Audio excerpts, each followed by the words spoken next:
Alright, so the stream started. Welcome everyone. Well, I mean, everyone who's gonna be there yet. Just Probably testing not all that sound real much. quick. Sure. I can say some things.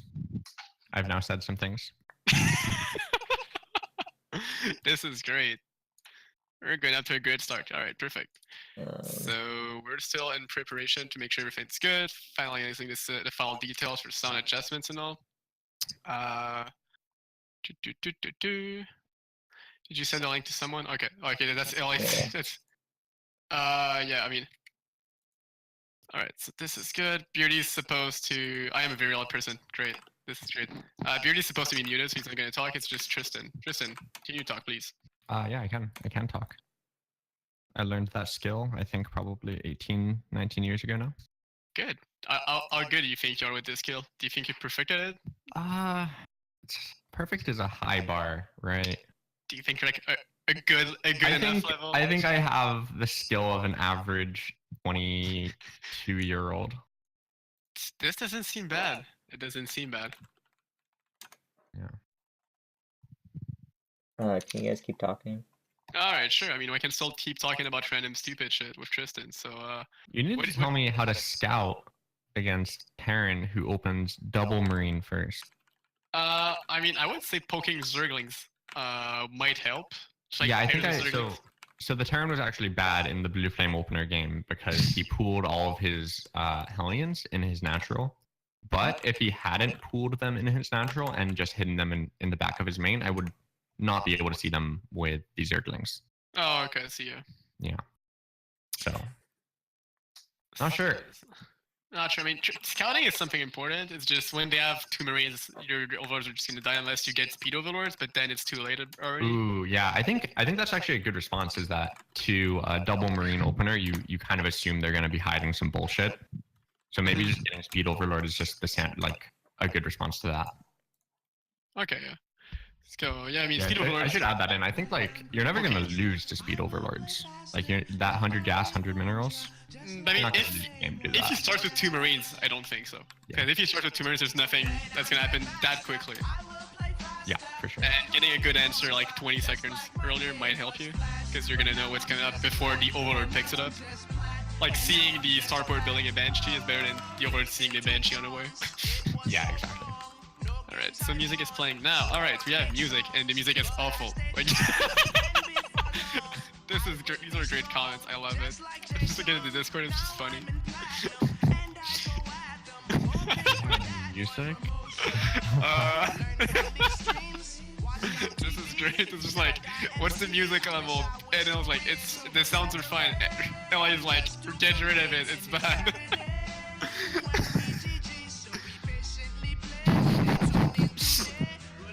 I'm trying. This is great. I love it. Oh god. I don't think the music is great. This is a classic. Because I mean, we're putting tempo music in the background for in between games because we're literally that good. Do you remember tempo music from back in like 2011? What is 2012. tempo music? I mean, it's tempo when he made songs. Oh, I don't know who tempo is. Oh my god. I mean, go. Oh, you don't have. Do you not have access to casting channel? Yes, you do. Go in casting and scroll up a little bit. Okay. Waving flag parody? Ooh, that's like. It's great. It's great. It's great. It's great. All right. I'm gonna post. Is it the same tempo though? That's the good thing, right? It's the same tempo, yeah. All right, let's not start a debate. If the sound is good, we're gonna be good. We don't need to start a debate on if the song is good or not.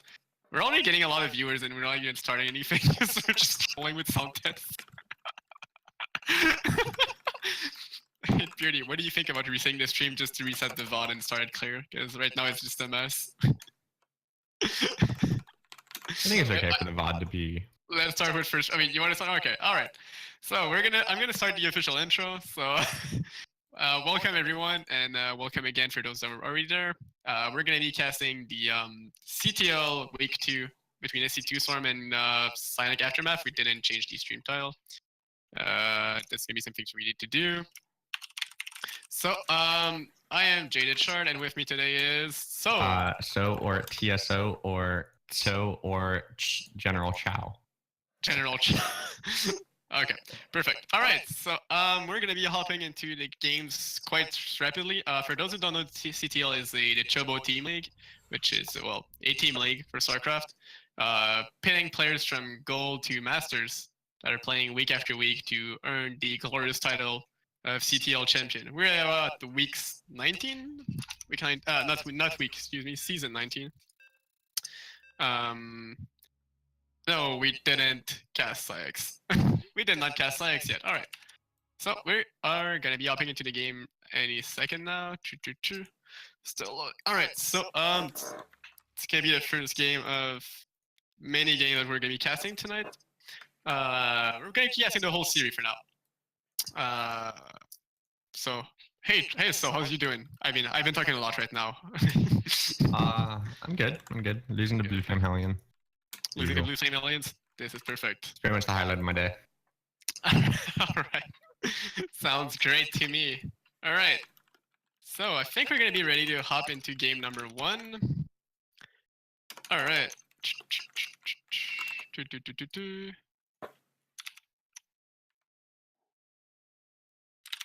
Just give us a second.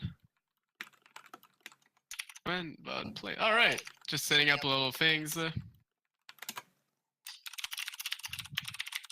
Alright, so we should be starting momentarily. We're just trying to fix up some production things. Alright, so we are going to be hopping into game number 1. Between the first match is going to be between our gold players. Alright, so introducing our first player in the top right. The purple Zerg for Sc2 Storm. It's Scientist.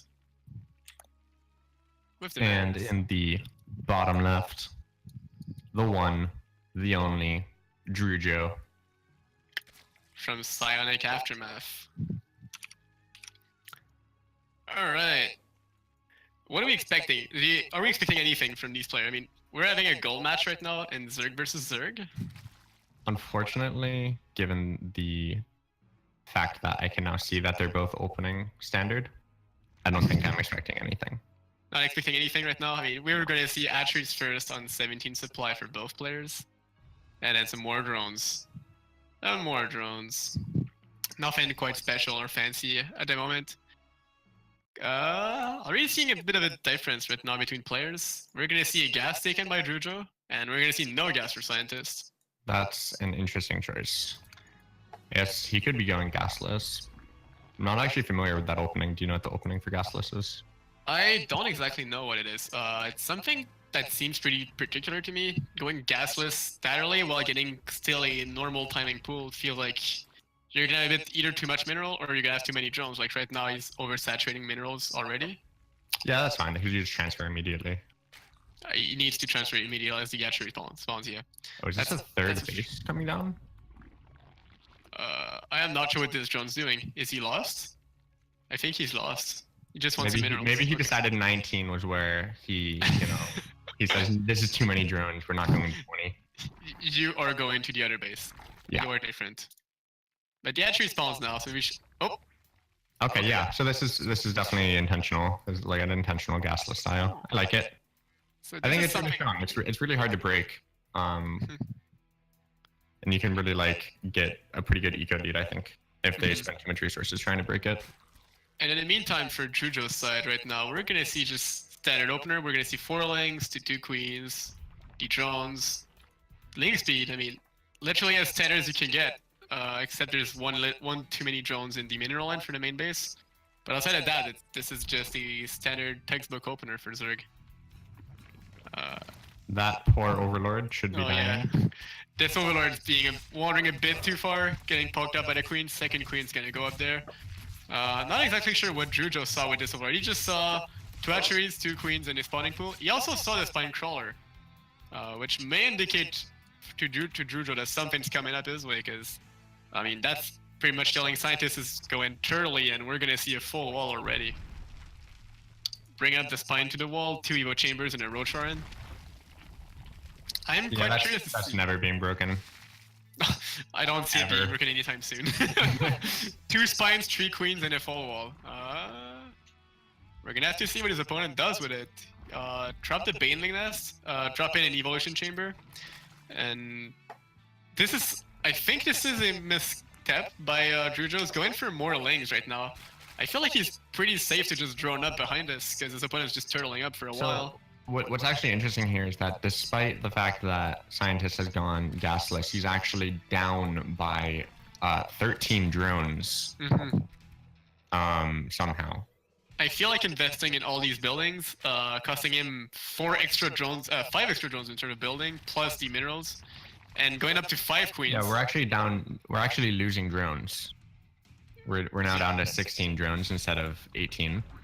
So starting with 2 gases. I mean, I am curious to see what he's going to do. I feel like this is something specific, but maybe not refined, that we're going to see out of Scientist. Going for the double gases on the natural, and going for quite a low drone count with a massive wall that's, I mean, as we said, never going to be broken. Yeah. Never, ever. That, Drujo's going for +1 armor. Normally you would be doing a +1 ranged attack. With the roaches, yeah. Yeah, but aside from that, I think Drujo's looking in a better position than Scientist right now. He's going up to a higher drone count, taking a turret base, going for the lair, roach horns up. Yeah, faster upgrades. The only thing, I mean, he's droning up also, yeah, keeps on droning. Because right now with the turret base, as soon enough, Scientist is going to be forced to mine out from a turret base or something, because he's going to have too many drones for just 2 hatcheries with these 2 mineral patches. 2 sets of mineral patches, sorry. Well, we don't know what Drujo's going to be. I think Drujo's trying to make sure what's going on inside. He's getting Overlord speed, which we quite rarely see in CVZ. I think it's good so that you don't get caught off by the muta transition, but I think an Overseer is... I mean, he has the lair anyway, so just get an Overseer, right? It's going to be more than enough. An Overseer is going to be faster than the Overlord speed, and also gets you all the information you need while being still safe. So we're going to see... He's going to try and get some information. He doesn't know what he's against. He knows his opponent's got a full wall with lots of queens. And we see from our perspective that Scientist's going for lair, roaches, +1 attack is on the way for roaches. A range attack, which is a good one if we needed more for roaches. And getting a macro hatchery in the back of it. Huh. This is interesting. I'm not sure if you have enough income to support 3 hatcheries more for roaches. Even the fact that he's going roaches, there's pretty much no need for the macro hatch. And he's also, I guess he's also taking, he's planning on taking a 4th. He has that building planned out, but unfortunately his drone is trapped on his queens, so that will not be making a 4th. The speed overlords passes by and just sees there's a lot of queens, there's pines, there's a wall. Yeah, what's interesting is that Drujo then morphs Banelings. He sees everything and says, this is my time I need to break this wall with 7 queens. Don't know if that's going to work. I mean, I'm not sure. He's making roaches in the back of it. He's got some Ravagers back at home. He's got Roach Speed finished. He's got Carapace finished. In the meantime, Scientist is about to finish +1 range attack. Carapace on the way, and Roach Speed also on the way. Yeah, so now Scientist has gained an upgrade advantage because Drujo didn't start any other upgrades. So, and he's also gotten the, I would say, better upgrade first. In Roach fights, the attack upgrade's gonna be way better than Carapace. They cancel each other out, no? Roaches gain +2 attack per upgrade. Oh, interesting. Whereas Carapace reduces 1. So yeah, you get a slight advantage. You gain advantage if for Carapace if there's links mixed up. Gotcha. So right now we're gonna see. We still have the pack of Lane Bane from Drujo's in the middle of the map, just wandering around trying to find an opportunity.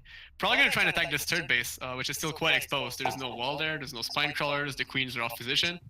Gonna try and see what he can do. Gonna try and attack it. I'm not sure what he's gonna do with the Banelings. Is he gonna try and defend against the units? Gonna send it right against Roach. Ooh, this is not an efficient. I think Banelings against Roaches, it's not awful if they're clumped up, but the links, it's definitely not cost efficient. The last link gets the hatchery though, which is pretty clutch for Drujo, setting Scientist back in economy for quite a while and setting his production off. But losing some roaches in the process, I'm not sure why exactly. Yeah. I'm not sure why Drujo had roaches over there when the rest of his roach army and ravagers were back at home. So he's morphing. He's getting 17 more roaches, getting more drones. I think he was pulling up a lot of larvas. Maybe the macro slipped up a bit. But right now we're going to see Scientist with the counter attack. Roach speed is done. The +1 attack is done. Carapace is about to finish. You might have the timing just exactly. Yeah, the +1 Carapace. It's just as easy there. With the Ravagers, I don't think the Roach Army wins. Ravagers are good units. However, the choke is pretty good for Scientist. He managed to get out quite rapidly on the creep. Doesn't lose too much for it, but doesn't gain anything from it. The reinforcements are on their way. I'm not sure if he's gonna have enough numbers.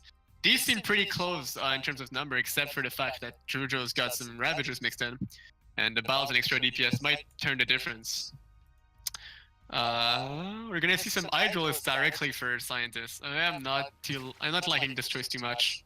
I actually think Hydras are super good. I think if you go Roach Hydra, it can definitely win against Roach Ravager, especially given the fact that Drujo hasn't really like pushed the advantage. So Drujo right now can win because he has so many Ravagers. But if he lets the Hydras get out, especially with the +1 range, the DPS of the Hydra is just so high that like it's gonna be pretty hard to win at that point. He's just gonna need to get the upgrades for the Hydralist though, which is gonna delay the timing window that he's going to be able to fight with. Because without the upgrades, the Hydralists are pretty weak of themselves. Yeah, I mean, they definitely have higher DPS, but it doesn't give you that nice, like, sort of concave with the Roaches as the front line. He is getting both upgrades, but he's starting with speed, so I'm not sure I agree with that. But you'd rather go with range? Yeah, I think it just makes the fight so much better because the Hydras can stay behind the Roaches, have one more range, and shoot over their heads. I prefer without... Well, I mean... Speed is good if you're using it offensively, but like, given how the game's going, like you're not going to be able to break Drujo. He has so much. Because I like going for speed first, because it allows you to get better engages and retreat if you need be. If you see your opponent has more army and stuff, you could. But right now we're going to see the fight, and I'm not sure. This concave is not really good for Scientists. It's not good for either. I mean, this is just an oh god, they're both just running into melee range. This is a slugfest right now. The Hydralists are getting picked off by bits. Drujo now has his own Hydras. This is something funny though. I think he bowed some of his Roaches down too. So we're gonna see both armies clashing up against each other. The upgrades are pretty much in advantage of Drujo, with the +2 Carapace up as an advantage against +1 Carapace. Yeah, I have to assume that Drujo's gonna win right here. I don't think Scientists can hold this. He should win with the ball advantage and the I think he has a numbers advantage too. He should just have a better position overall. Pick up the third base quite easily without any problems. I'm not sure how Scientist is gonna hold this map. Scientist is floating quite a lot of money right now. He's probably did we miss this ninja? I don't know when that hatchery got made. That is sneaky. This was a nice attempt. I don't agree with the location. Zerg isn't going to be dropping between your main and your fourth, so just take the standard fourth. Yeah, and right now we're going to see the fights keeping going. They just trade units here and there. Both sides losing some units and just trading back and forth. Drujo keeps on macroing back at home. He's got a safe worker lead right now. It's 17 workers ahead. But his Hydra upgrades are a bit delayed, while the upgrades for attack and Carapace are pretty much dead even in 5 seconds. Cannot get any difference for that in the long run. I think the Hydra upgrade just finishing for Scientists, it actually could be enough. Drujo's army is a bit clunky because right now the Hydras have less range than the Ravagers, but then they're at the back of the army, so you're not going to be able to actually hit anything. Oh boy, oh my god, that's Scientist getting himself stuck in his own wall right now, losing a lot of units to the Biles in there. And gonna lose most of his wall there, but the Hydralist being able to shoot over the wall and just clear most of the units without any problem right now. Scientist might be trading favorably. A good fight, like what I was saying before, the Hydras just for Drujo aren't able to fire because the Ravagers are just blocking them. Big.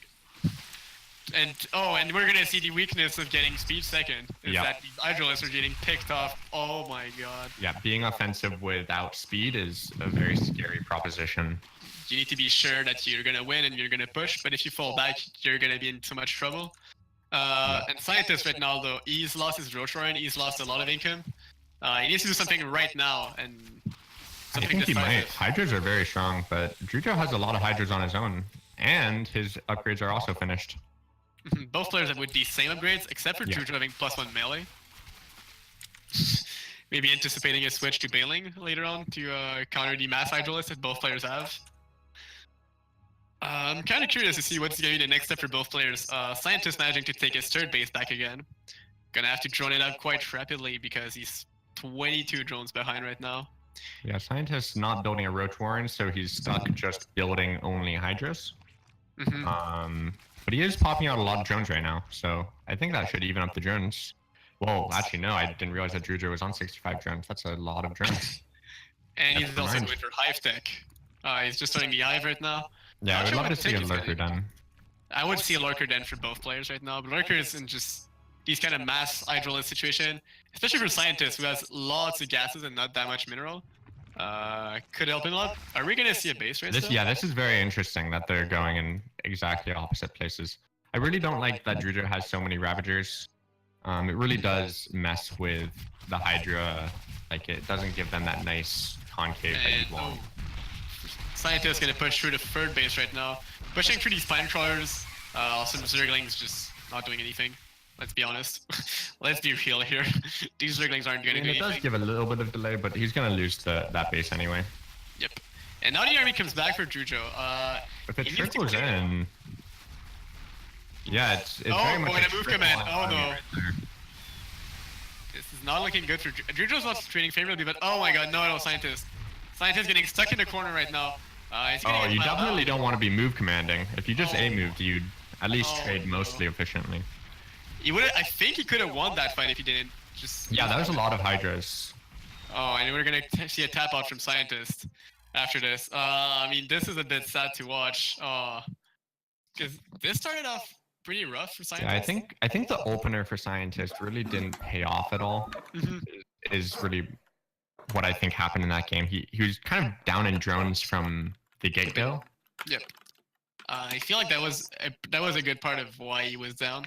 But afterwards, he managed to come back into mid-game, get some good trades, get some good fights with his army and the upgrade leads. And then, I mean, until that last fight, when he got the hatchery, if he pulled back out, he could have been in a good position to stabilize and take out the Lurkers, just go full macro.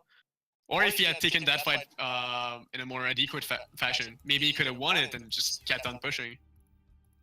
Yeah, it's definitely in the mid game like that with equal army supply or roughly equal army supply and upgrades. It's very much like if you can get one of those good positions, you get a third for free, you back off. You get a fourth for free, you back off. Just book it's definitely winnable even with worker supply disadvantage. But if you can't find those openings, then you're definitely not going to win the game. No, because that was a down and messy game for both players. Just seeing the armies just fighting with Roach Hydra Ravagers, the upgrades getting back and forth. Yeah. It was a good game, I'd say, for both players. I mean, yeah, I thought they macroed very well. For the most part, their money was about 500. I mean, we're not going to expect something flawless 100% from gold players either, but these were both playing a pretty good game for their level. It was a really fun game to cast. I mean, there was a lot of action, just fights everywhere all across the map. An action-packed CVZ. Alright, we're gonna be ready to jump into the next game after this win by Psionic Aftermath. So, we're gonna be ready pretty soon to jump into the second game. I feel like which we're gonna see a different matchup. Yes. Alright. We're gonna have a bit of a surprise. Because our first player for StarCraft 2 Swarm, the Terran player, it is Razy, yes. And I guess for Psionic Aftermath, we have Ariok. Is that how we're gonna say that? That's what we're gonna call him Ariok, yeah. Ariok. So we have a bit of a mess up. Zerg, so a bit of a switcheroo. I think I'm gonna root for the Zerg player this game. Oh really? I mean, we are Sc2 Swarm. Yeah, but Razy Terran is from Imba. I mean, he's been knurled. It's all good, right? It's an infested Terran. So right now we're gonna look at the builds originally. As of right now, there's not too special. Gas first for Terran, Atch first for Zerg. Nothing too particular right now. Just gonna look at the openers. The only notable thing is that the Zerg takes the base up front, the forward natural. Yeah. Which I do tend to agree normally. Unless you have something specific planned out, I think the natural in front allows it to be safer because it's going to be finished faster. while also having the creep spread faster if you want to do a tumor first instead of inject first on your natural queen. I think against Terran, I'm not sure I see a big advantage to taking the forward base. Thinking about it now, it almost feels like you're just more vulnerable to a bunker rush or a proxy barracks, but securing a third never really is an issue against Terran. In ZVZ, it definitely makes sense because securing the third is often hard. But against Terran, I almost wonder if it's better to take the back base as your natural. Because there's always some kind of questions with this, because against Zerg, as you're mentioning, sometimes you're going to see a queen wall in the ramp, but you can't wall off it for your ramp, if you're going for the other base, the back pocket, you can't really wall it, but if you manage to wall it, you're 100% safe, because both your attributes are going to be behind the wall, so. Exactly. But right now, back to our ZVT right now, we're going to see Razius taking the pocket expansion with the command center. Going for a Marine first into a reactor factory. Not sure if we're going to see Hellions, what we're going to see, if we're going to see a 1-1-1 with like Banshee, maybe a Raven. We're going to have to see what they do with it. I'm not a huge fan of Ariok's Overlord pathing. He's not really scouting anything. He actually is going completely blind right now. Doesn't even know. Seen another Terran. He hasn't seen a Terran unit yet, so. Even if Razius was taking the forward base, you wouldn't even see it. Yeah, exactly. So I don't really agree with that Overlord, but if he sends it in at about 330, 340, he'll see pretty much everything that he needs to respond to in the next couple minutes. So as long as he just doesn't leave it there the whole time, I think he's in a fine place. Also, I mean, while you're on the topic of not agreeing with Ariok's Overlord pathing, do you agree with Razius scouting decisions? Well, when you're going Hellion opener like this, you're pretty safe against Ling Floods and Baneling Busts. So I don't think that he super needs to scout anything. The one thing that he should be afraid of is maybe some sort of Roach Ravager, like a one base Roach Ravager thing, or a triage before pool.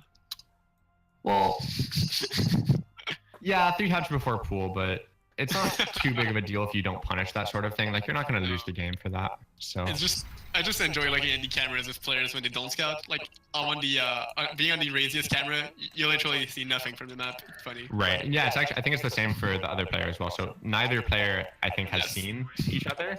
Nope. They're both playing PvE right now. They're playing against the game. They're not even playing a player versus player game. What's interesting is that Ariok actually has really good map vision, despite not seeing any of Terran. He has, links on the watchtower. He has like this really good Overlord spread. So he's gonna see everything coming, but that doesn't necessarily mean that you're gonna have everything that you need to react to it. Because you might see it too late. Exactly. If you see, for example, what seems to be a Hellion Cyclone timing, as we're looking at Razius base. Factory. With we have right now 6 Hellion, we have 2 Cyclones. It's going to be quite a lot, and 2 more Cyclones and 2 more Hellbats. Just kidding. So Ariok perceives this. So I'm curious what the reaction is. 22 Lings? 22 Lings and Overlord speed is on the way with his 4 Crawler. Fine Crawler. And an Evo Chamber.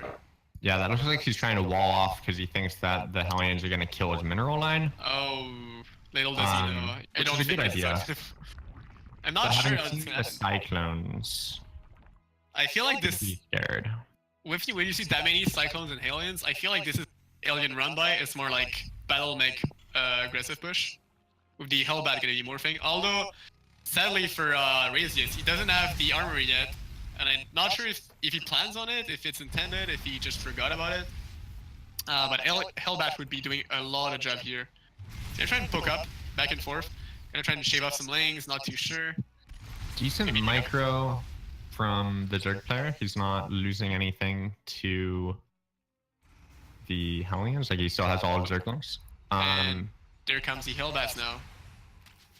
Not sure how it's gonna pan out. He just doesn't have Banelings and he doesn't have Roaches, so Oh my, that's a lot of Zerglings just disappearing. Interesting micro from the Zerg player. They sort of just ran the Zerglings through and then back through. And they just got splash damage to death and everything. The Spinecrawler is helping. Doing quite a lot of damage with the Spinecrawler indeed. Yeah. But I feel like, the Zerg player's gonna hold this, right? I'm not sure. It depends on how many drones he loses. I feel like right now he's lost a lot of Zerglings to the initial push when the Zerglings try to surround him. Still having 4 Hellbats and 2 Cyclones in, the Zerg's main base, with nothing but links to defend. The Hellbats are getting really efficient trades. Yeah, the Zergling micro for Ariok was to shift attack command on both Cyclones, but the end result is that his Zerglings just ran around in a circle around the Hellbats. Oh god, and the drones now. I think an A move would have been better. Yes. Sometimes that's something that happens with a lower to mid-level player, is that too fancy micro is sometimes worse than no micro. Quite often, in fact. So right now we're just gonna see Razius starts to just add on factories. He's gonna keep on rallying units across the map, dealing a lot of damage. He's taking a 10 worker lead, killing most of the army as soon as it spawns. The Hellbats just killing Lings over and over again. I feel like he's gonna clear, Ariok is gonna clear out the remaining units, but is he gonna be in any good position to keep on with fighting with the game? Yeah, I think an interesting choice was going for range and carapace upgrades, and then not having a Roach Warren behind Or it. an Hydroden. Yeah. In fact, having only Queens as range units. The armor upgrade's obviously very good because Cyclones, but no Roach Warren kind of is making it impossible for him to effectively trade with Hellbat Cyclone. Trade favorably against Hellbats ever. I feel like even if you get a full surround, Hellbats are just gonna clear everything. Like that first engage in front of the Zerg Natural was a really good. I mean, something Razius did, I'm not sure if it's intentional or not, was spreading the Hellbats a bit to the back so that the Cyclone would not get surrounded and they could just cover each other up. Yeah, if you can make sort of a wall of Hellbats around the Cyclone, it becomes very hard to deal with just Zerglings. Yep. And we're gonna see the Hellbats just running into the mineral line again, forcing all the drones to pull off and stop mining. And we're gonna see him try to burn down the hatchery. I'm not that part. Yeah, Ariok unfortunately realized a bit too late that he wanted either a Baneling Nest or a Roach Warren and built both. Unfortunately, that's not gonna be enough given the worker count. And we're gonna see Ariok tap out. GG's called out. And Razius, the Terran player, putting SC Swarm on the board. This feels weird to say right now. It's just really weird to see the Terran player putting the Zerg team on it. So yeah, it's gonna be 1-1. We're gonna have some little things to update. This Captain Phil in chat. This is from the week 2 of CTL. This is 2 to 3 weeks ago. Not 100% sure. 3 weeks. Yep, 3 weeks. But yeah, we're replay casting, and we're gonna catch up to live weeks eventually. Still trying to pick it up. But yeah, I mean, overall, that was a pretty good game for both players. I feel like Razius came in with a really prepared plan for it. Going in with the Hellbat Cyclone timing attack, reinforcing constantly, adding factories and stuff. It was a pretty strong timing. The macro out of it was definitely he was prepared to handle it if it didn't just like straight up kill, which it didn't. But it was a slow death rather than a. I mean, it was a really good plan. His opponent still had a decent reaction to it, managed to survive the first push. But as you said, Razius came in prepared and he knew what he needed to do to make sure he won the game, even if he didn't win from the initial push. And that's probably the big difference that made the game tip in his favor.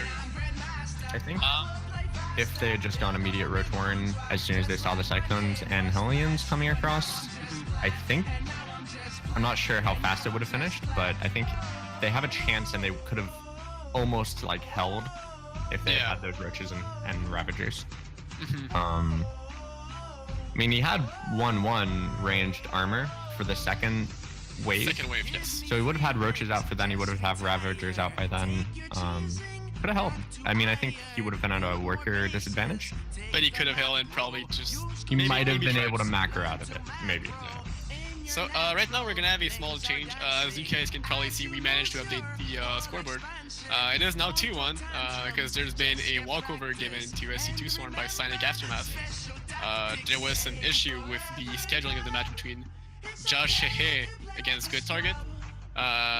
So sadly this game was not played and was given as a walkover for Sc2 Swarm. And we're now gonna be jumping into game number 4. which is gonna be quite a fun map, quite a fun matchup. We're gonna be jumping momentarily. It's gonna be on Redshift, which is always a funny map. How do you feel about Redshift, personally? I've played it a few times against Beardy, where he was doing some interesting strategies. I think it's the gold-based interaction is interesting. I think that some people try to do like a offensive spine crawler sort of thing. But personally, I don't think that it's that good. I think like the investment into the spine crawler can just be lings, and then with the lings, you get control of the middle before the spine crawler comes into effect. But that's just my thoughts. I think there's a bunch of different ways to play the map.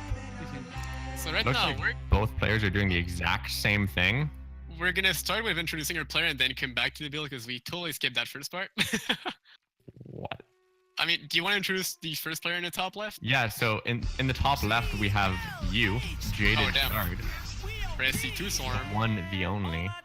And in the bottom left, for Psionic Aftermath, we have Baxter. We're going pretty quick over the introduction because right now there's already a lot of stuff going on. As you said, there was something identical for both players, which is going for a 15 hatch on the gold base. And then we're seeing some variations from both players. Baxter going for the, I would say the special, not too special, 15 hatch healing flood. Going for the gas and 14 supply and the spawning pool and 14 supply. Gonna use the gold minerals to get as much zerglings as he can, flying through the map. Right. And on the other side, what do you think is? I mean, there was a small difference. What I did is going for a Nova Lord first instead of the gas in the pool. Going for even more drones, getting a small lead, and then transferring the drones already to the gold base. Getting this income advantage already. And then going for a delayed pool. Yeah, I think you're in a better position right now. I mean, it's hard to tell. Like, the Link Flood can be so scary. Yes. Oh, and he's going for a very fast Baneling Nest as well. So this is... He's definitely going to be doing some aggression on you very soon. This is the full-on all-in. Yeah, I expect to not see any more drones in production. For Baxter, yeah. For Baxter, these are those last drones. He's playing on 14 drones. With I think it's gonna be one queen and that's gonna be it. He's already pulling the lings back in the back of his base. This is a strategy you can use in ZVC if you want to do these kind of strategies early on. If you keep your zerglings in the back of the base, your opponent's not gonna be sure what's going on. You just see the minerals. As of right now, for example, from my perspective, I just saw him mining gold minerals from his base and didn't see anything else because the queen's pushing back to the Overlord. Yeah, so I don't think that this Link Flood strategy is gonna work, unfortunately. Something also that I don't agree with is morphing the Banelings. Just the Banelings being quite slower than Zergling, especially Speedlings. These Banelings are going to be on the other side of the map super late, so I'm not sure what's going to happen. On the other side, I've been simply taking up really quickly to Roaches. Getting a lair, getting some queens to wall off the ramp, the Evo Chamber, and the Roach Warren. With the fast +1. Gonna stay on 2 base for some times probably, and see what I can do from there. While we see Baxter's Zergling moving out across the map. It almost felt like Baxter was expecting you to aggress onto him. And I wonder if that's just because the hatcheries were the same. He thought he was the same. He was gonna be the like same maybe, build. yeah, maybe he thought that it was the exact same build. And then realizes, oh wait, this isn't the same build, and has to send his slow banelings across the map. And right now, I'm not. This is pretty close right now. I mean, the queens are trying to hold out, but the Banes and the Zerglings are gonna break through the wall. The queen wall is gonna be broken through. The Roaches are still not out right now. This is still a pretty close fight right now. The Zerglings are flooding in, but there's not that much Zerglings left against the Roaches, which do not have the upgrades yet. Fighting on the spine crawlers is pretty bad. If he hadn't been fighting on the spine crawler, he maybe could have gotten some serious damage in, but... Another thing to note is the worker difference right now. If you look at the worker count, what do you see? Does this supply? Well, I think this game is unfortunately over. Like, you have a bunch of roaches sitting on a ramp. Yep. I mean, I would need a miracle. Yeah, it'd be hard for you to lose at this point. I mean, things going up, I mean, we're gonna see some roaches just pick up some lanes in the middle of the map and trading halfway efficiently, halfway not efficiently. Roach speed has been delayed by the panic reaction to the attack. But tech advantage, there's the Roach Warren already done, +1's about to finish, speed on the way. Against Zergling Bane only, nothing else. It's gonna be pretty rough for Baxter to come back from. I feel like at some point I was a bit scared to lose when I saw the Zerglings break through the Queens.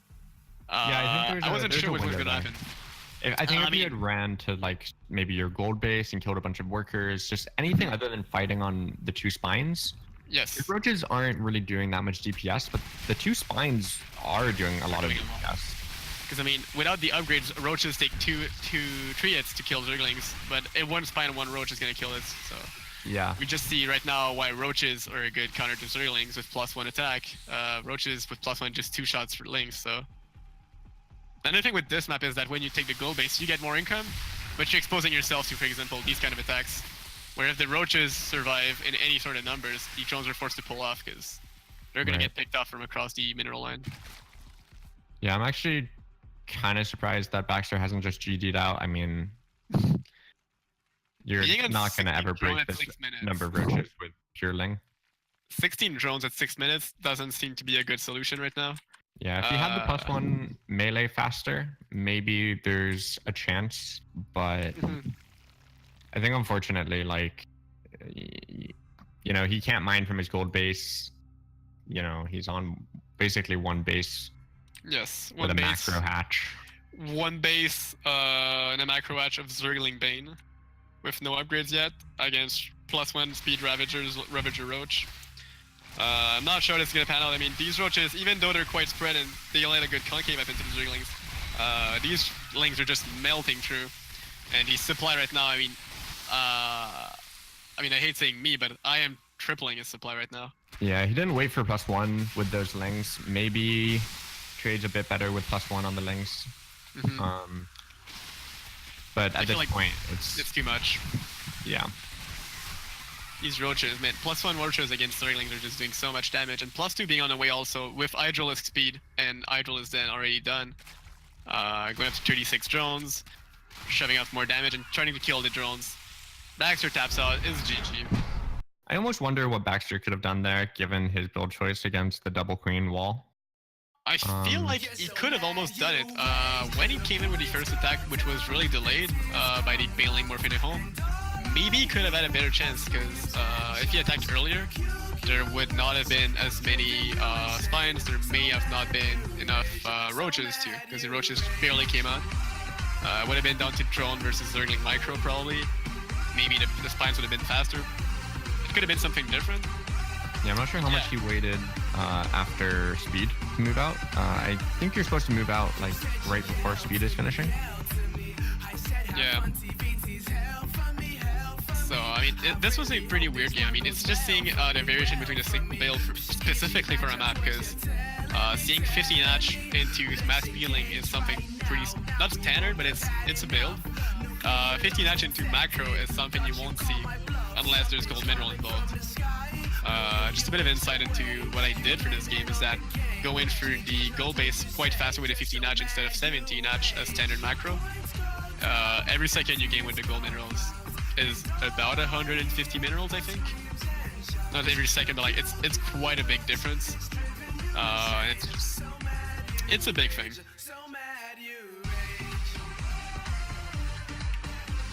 So we're gonna be jumping into game number 5. Oh, this is gonna be a good one, I feel like. We're gonna have our players jumping into game number 5 for a ZVP on Acid Plant. Really soon, any second now. I'm kind of curious to see how this is gonna happen. Right now, with the score being 3-1, even though the games are played in varying orders, Sc2 Storm being 3-1, gonna be on match point against Psionic Aftermath right now. It's gonna be good to see how this game goes out. Alright, I think we're gonna be ready to go any moment now.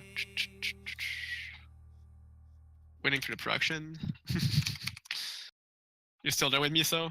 Oh, yeah. Perfect, perfect. wanted to make sure I'm not talking to myself all alone with the stream. I mean, stream is still there, so I'm not all alone anyways. All right, so we are gonna be jumping into game, and I wasn't talking about you, so sorry. This is game choosing. All right, gonna be introducing our first player. In the top left corner of Acid Plant, it's gonna be the orange Zerg for Sc2 Swarm. It is Dreamer. And in the bottom right, going Pylon Scout, Xenodactyl. And we're gonna see, you said a Pylon Scout. Do you know what I saw in my corner of the map? I do not know what I saw in your corner of the map. I saw a 12 pool. Well, that is just interesting. We're seeing some love in the chat right now. Okay, this is a meta game. This is cheating.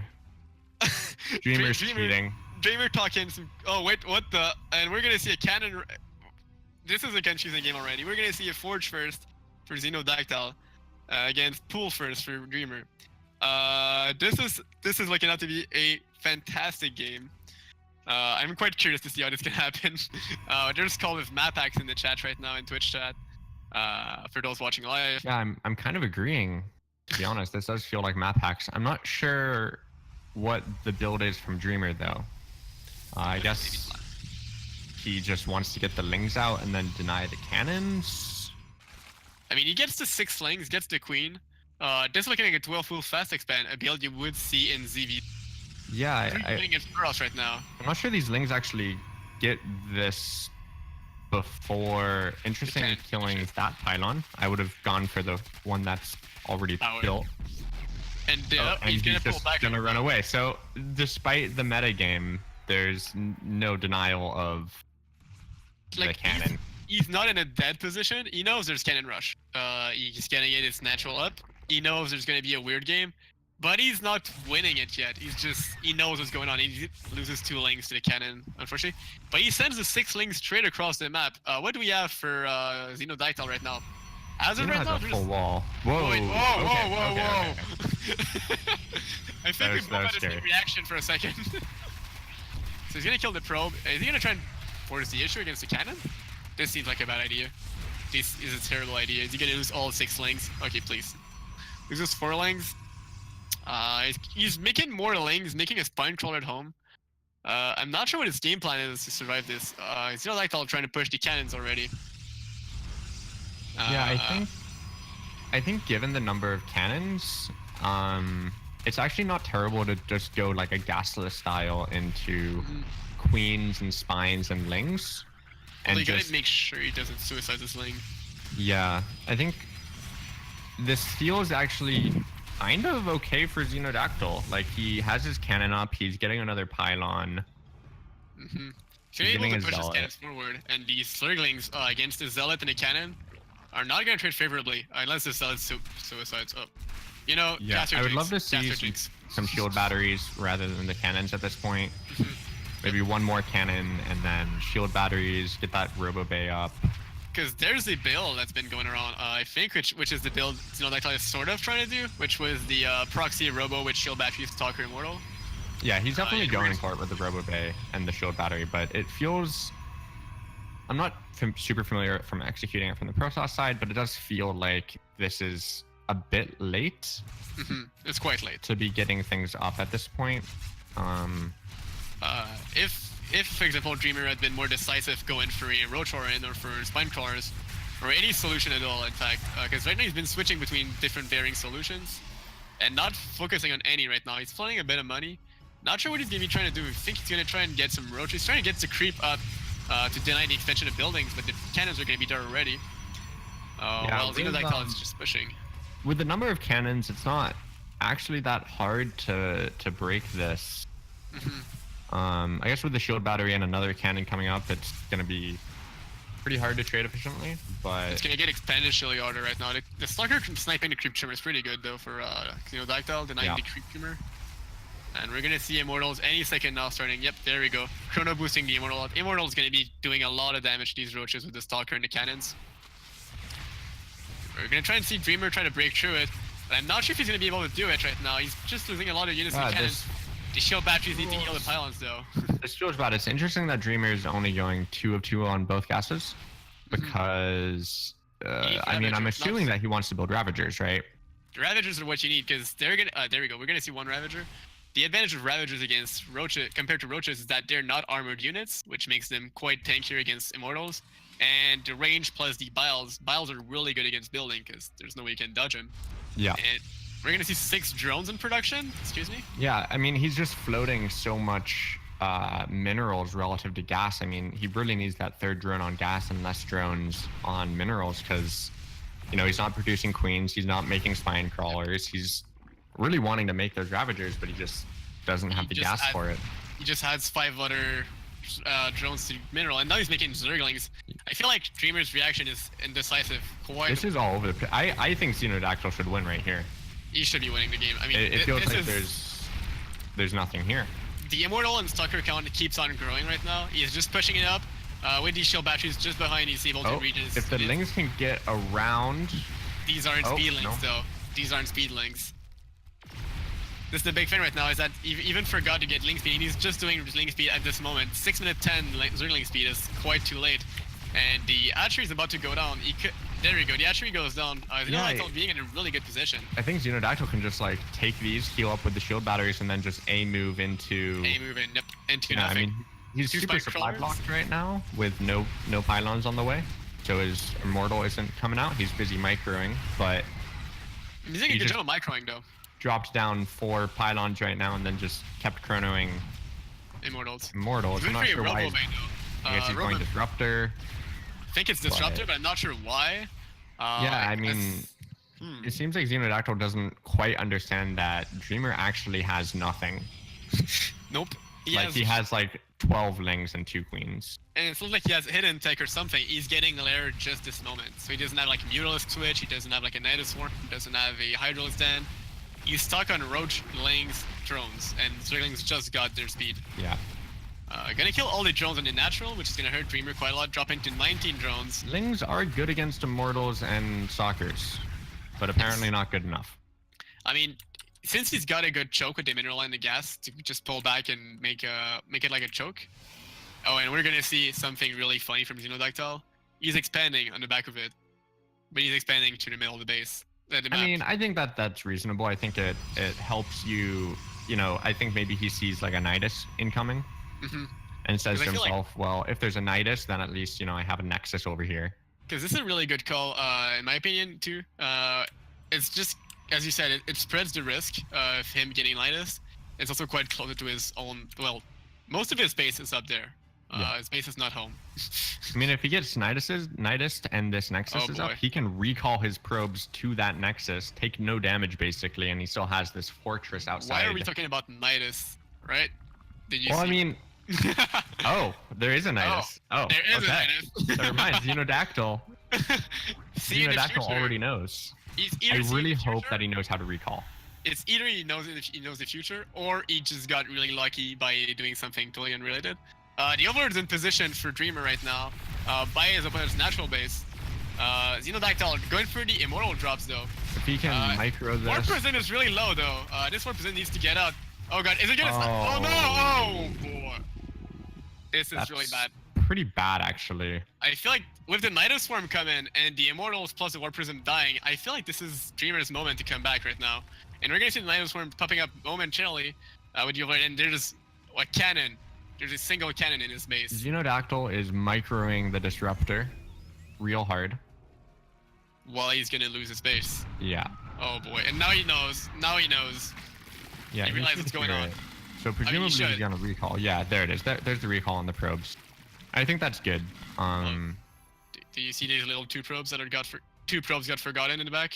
That's unfortunate, but they are gonna have to take one for the team. Yep. So the main base from Xenodactyl is gonna be forfeit, and at the same moment, Xenodactyl is like, well, I mean, I guess you don't have anything, so the Disruptor is gonna suicide, right? Wow. That's a real unfortunate Disruptor micro. So we now have 4 units, expensive units on top of it, being suicided by Xenodactyl: the Warp Prism, the 2 Immortals, and the Disruptor.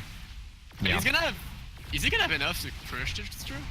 I mean, I feel like Dreamer could just go back to the Nidus. Yeah, if Dreamer just went back in the Nidus, he could actually kill everything. He has a bunch of Lings, and all of these are bad against Lings.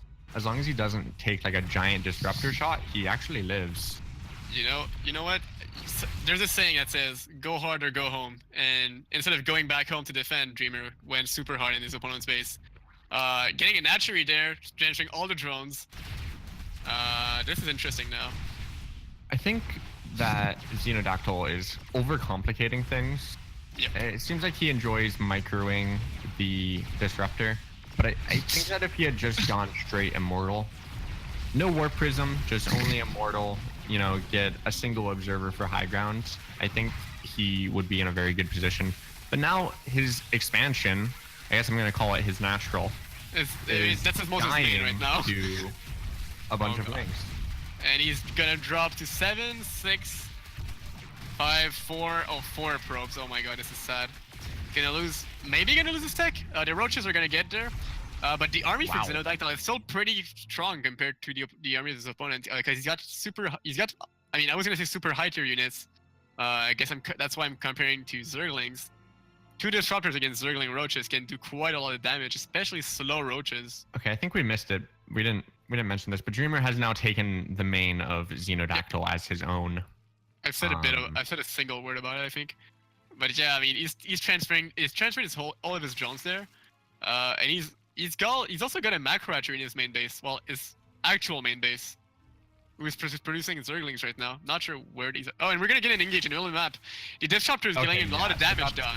That's sort of like the one thing that Dreamer has to avoid is losing, you know, most of his Lings to disruptor shots. But he gets a good pickup on the immortal. This is pretty good. I mean, he's picked up most of these stalkers and the immortals. There's only the 2 disruptors left. And as you were saying before, I feel like oh god. Oh well, this is Did we just get both immortal? No. Or one disruptor? One disruptor is in the Warp Prism. Picked up, yeah. Got the other one. This is something really weird. As you were saying before, I feel like Xenodactyl is over microing and overcomplicating things. What is he doing? What's he doing? What is going on? What the hell? He's trying to do disruptor drops. Okay, this was funny. I think Xenodactyl needs more Uberina in his life and less games like less campaign. Yeah. This is campaign right now. I mean, you were mentioning he was over microing some. We've had a moment in the game where he was simply microing his disruptor while his base was dying. You've had moments where he's been microing a disruptor and a Warp Prism, not in the best efficient way, instead of macroing, well, quote-unquote macroing his natural base, quote-unquote. There's a lot of air quotes today. And Dreamer on his... Oh, what the... And he loses the disruptor and the Warp Prism. Oh, well, boy. Disruptor that was not in the Warp Prism, really. This is Apex StarCraft. This is peak. I think Immortals in the Warp Prism would work better actually than the Disruptor. It's actually, I imagine it's actually kind of hard to micro the Disruptor in the Warp Prism. Mm-hmm. But if you have like just the Immortal, all you do is drop the Immortal. They'll auto target something. They'll fire, and then you just pick it up. And then it's actually not too hard to micro. Yep. I mean, we're gonna try and take a moment back because right now the action's been dropping, and just try and recap what's going on. All right. If you've just tuned in, try and guess whose player's main was where, because you're gonna fail this game horribly. Right now we have Dreamer in the bottom right. What do we guess if we think that Xenodactyl was in the top left? That he got that macro archery in his base and got that the Zerg player walked up and proxied the hatch in his main. I mean, except for the little tree larvas that are from the actual main base that are still there, the macro hatch is still there, and the spawning pool is still there. The Roachhorn is barely dying off right now. He's gonna have to make another spool and another Roachhorn.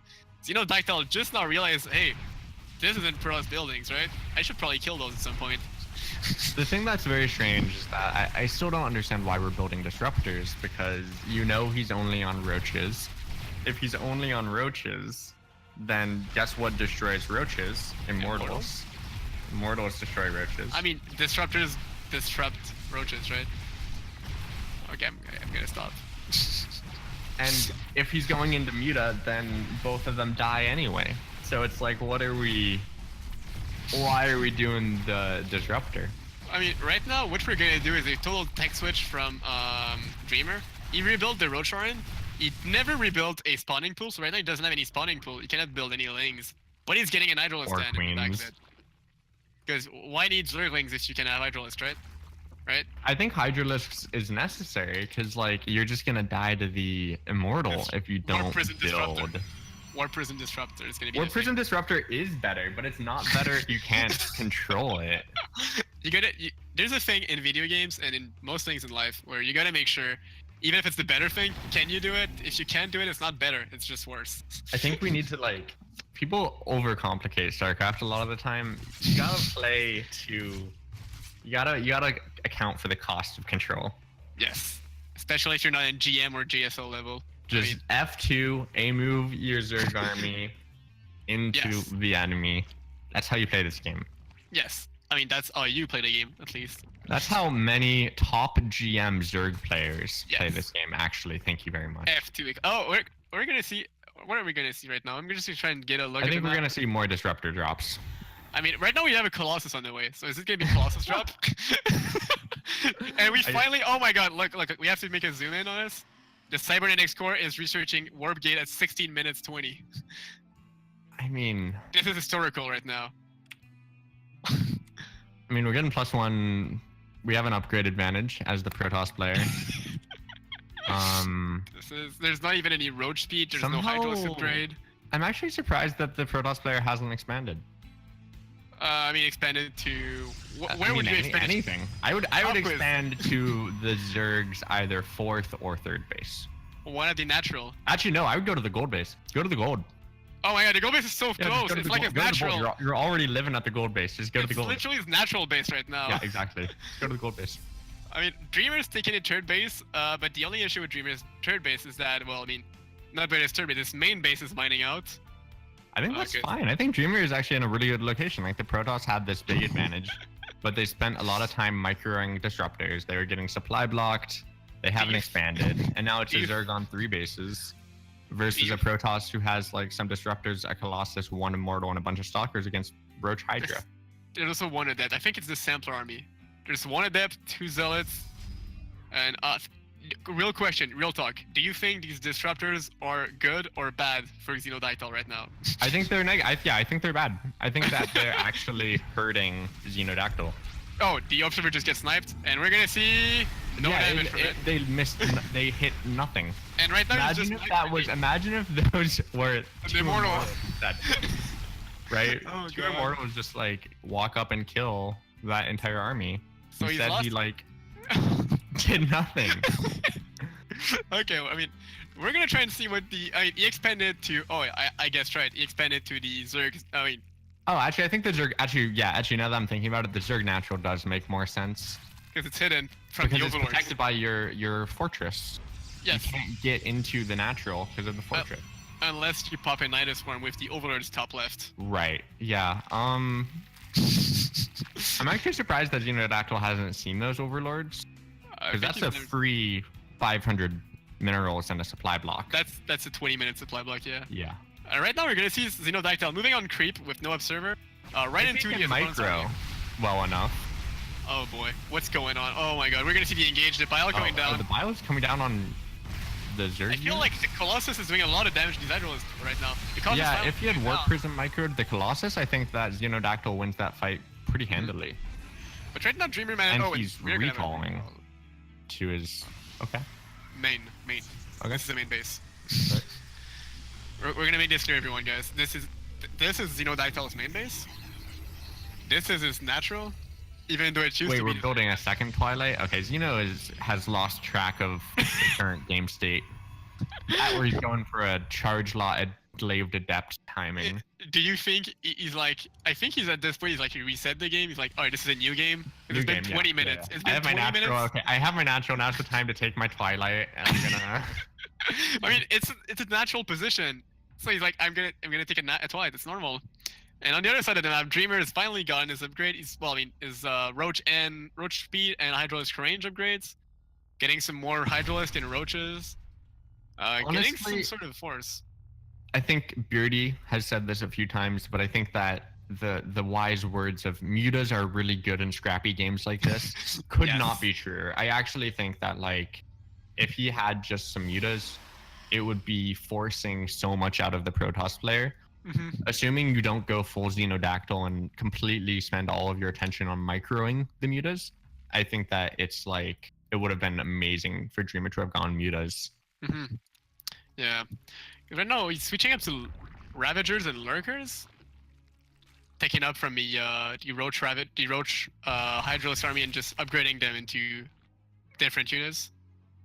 While Xenodactyl is going for the external Tremolances and Blink for his army. His natural I base now fully saturated, right? Don't for the agree moment. with Blink. I'm not Definitely sure either. think Charge is better. Mhm. Um, I would agree. I mean, especially considering as the army has been mostly Roach Hydra focused for now. yeah, you don't really see Protoss players going Blink too often against Mhm. Zerg. I guess this shows Xenodactyl's inexperience in macro games versus the Maybe it's disruptor not as, micro. I'll be but- honest for both. I'll be fair for both players. This might not be a situation they are experienced with. Considering the state of the game, I don't think you get these games often enough. Yeah, to no, definitely. Be comfortable with it. I think what you said a while back was actually the most accurate way of looking at this. Is like this is just a new game. We swapped bases. It's a We've new reset. game. Get my Twilight Council, start Charge, do some Archon drops. if there was an Archon drop. Right, just do a standard, standard opener from here. 7 adepts push into Archon Yeah, exactly. No, drops. I'm actually completely serious though, right? Like, Yes, this could have been good. We're gonna see him taking a third base into a natural third base. Okay, this is good. We're gonna see lurkers from Dreamer, and Dreamer taking a fourth base right now. We're gonna see an engage, I think, pretty soon. Roach, Lurker, Ravager, Oh. Hydra. This is that was actually a pretty good good though. disruptor shot. That was a pretty good shot. I'm not sure though. He burrowed the lurkers quite far back, and now he doesn't have any lurkers. Yeah. He's engaging the army right now. Needs to pick up this Warp Prism or the ups. I mean, needs to kill this Colossus out of the way. Oh, The Warp Prism. my. Oh, Anti-micro. this was a really good snipe by Dreamer right there. Anticipating the pickup on the Colossi and just sniping it out of the air with the roaches, the Yeah. Hydralisks. Having two This- Colossus right now would make a big difference in how deadly this Yes. army is. It's definitely this like critical number for Colossus, like where you get like 4 or 5 and suddenly like no ground army is gonna win. Because especially with how Hydralisk focused this army is from Dreamer, Yeah. Colossus are just going to do a lot of damage, especially since they have +1/+2 on the way with the extended lenses. It's quite unfortunate the Warp Prism got sniped off in the midway. Dreamer just taking his fourth base, natural main base mined out. I was gonna say natural, I'm not sure. This is also a new game for me. This literally looks like the Protoss player lost his main base and kept on playing. Yeah. While the Zerg player is just No. taking this whole base. I mean, Nidus is a deadly thing. And right now we're gonna see Dreamer try to push up with the lurkers in this army. Gonna trade quite efficiently right now because Xenodactyl is quite scared of these lurkers, and rightfully so. These lurkers can do a lot of damage to a clumped up army, consisting of Stalker, Immortal, Colossi. Not too sure what he's gonna be able to do with it. I'm thinking about what Xenodactyl should have done, Ooh. and Fancy blinks. in the idea of like just start the game with your standard opener again once he traded bases, he should have just proxy Immortal contained again, right? Proxy Immortal both way. Yeah, This- like he sees, the Zerg has gone over here. Let's just proxy Immortal and camp outside is natural. Don't let him expand. Like it totally would have worked. It could have worked, true, yeah. I And mean, that's that like would've been- Xenodactyl's specialty, right? I assume this is probably what he does a lot of his games. I mean, while we have some more downtime, I'm just gonna poke up one thing is that Dreamer is taking up to a infestation pit right now. While we were talking about probably metagame and map hacks and stuff in the beginning of the game, in terms of preparation, it was expected from Xenodactyl to do some sort of build like this, going for cannons and stuff, because he's been quite known for doing cannons in PvZ, which may indicate and explain a bit of why Dreamer actually went for a 12-full blind like this as a defense against a quite possible cannon rush. But yeah, I mean, right now we're gonna see Dreamer going for the final transition, the last piece of Exodia. It is a Spire and a Hive, which is gonna be underway quite soon, I assume, for the Hive, please. You finish infestation bit, please. Just get a hive. I'm not sure what's going on with Xenodactyl. What his game plan is. He has 3 immortals queued up at his robo. He's floating a bunch of money. I guess he realizes now and gets a second robo. This is a really messy game. Like the definition of messy game is right there for both players. I mean, Dreamer is doing a pretty good job of spending his money right now. Not floating too much. Getting his tech right now. Yes, IF is on the way. The Spire's almost finished. Getting some +1 range attack and +2 carapace. Finally getting the upgrades to match his opponent. Decent.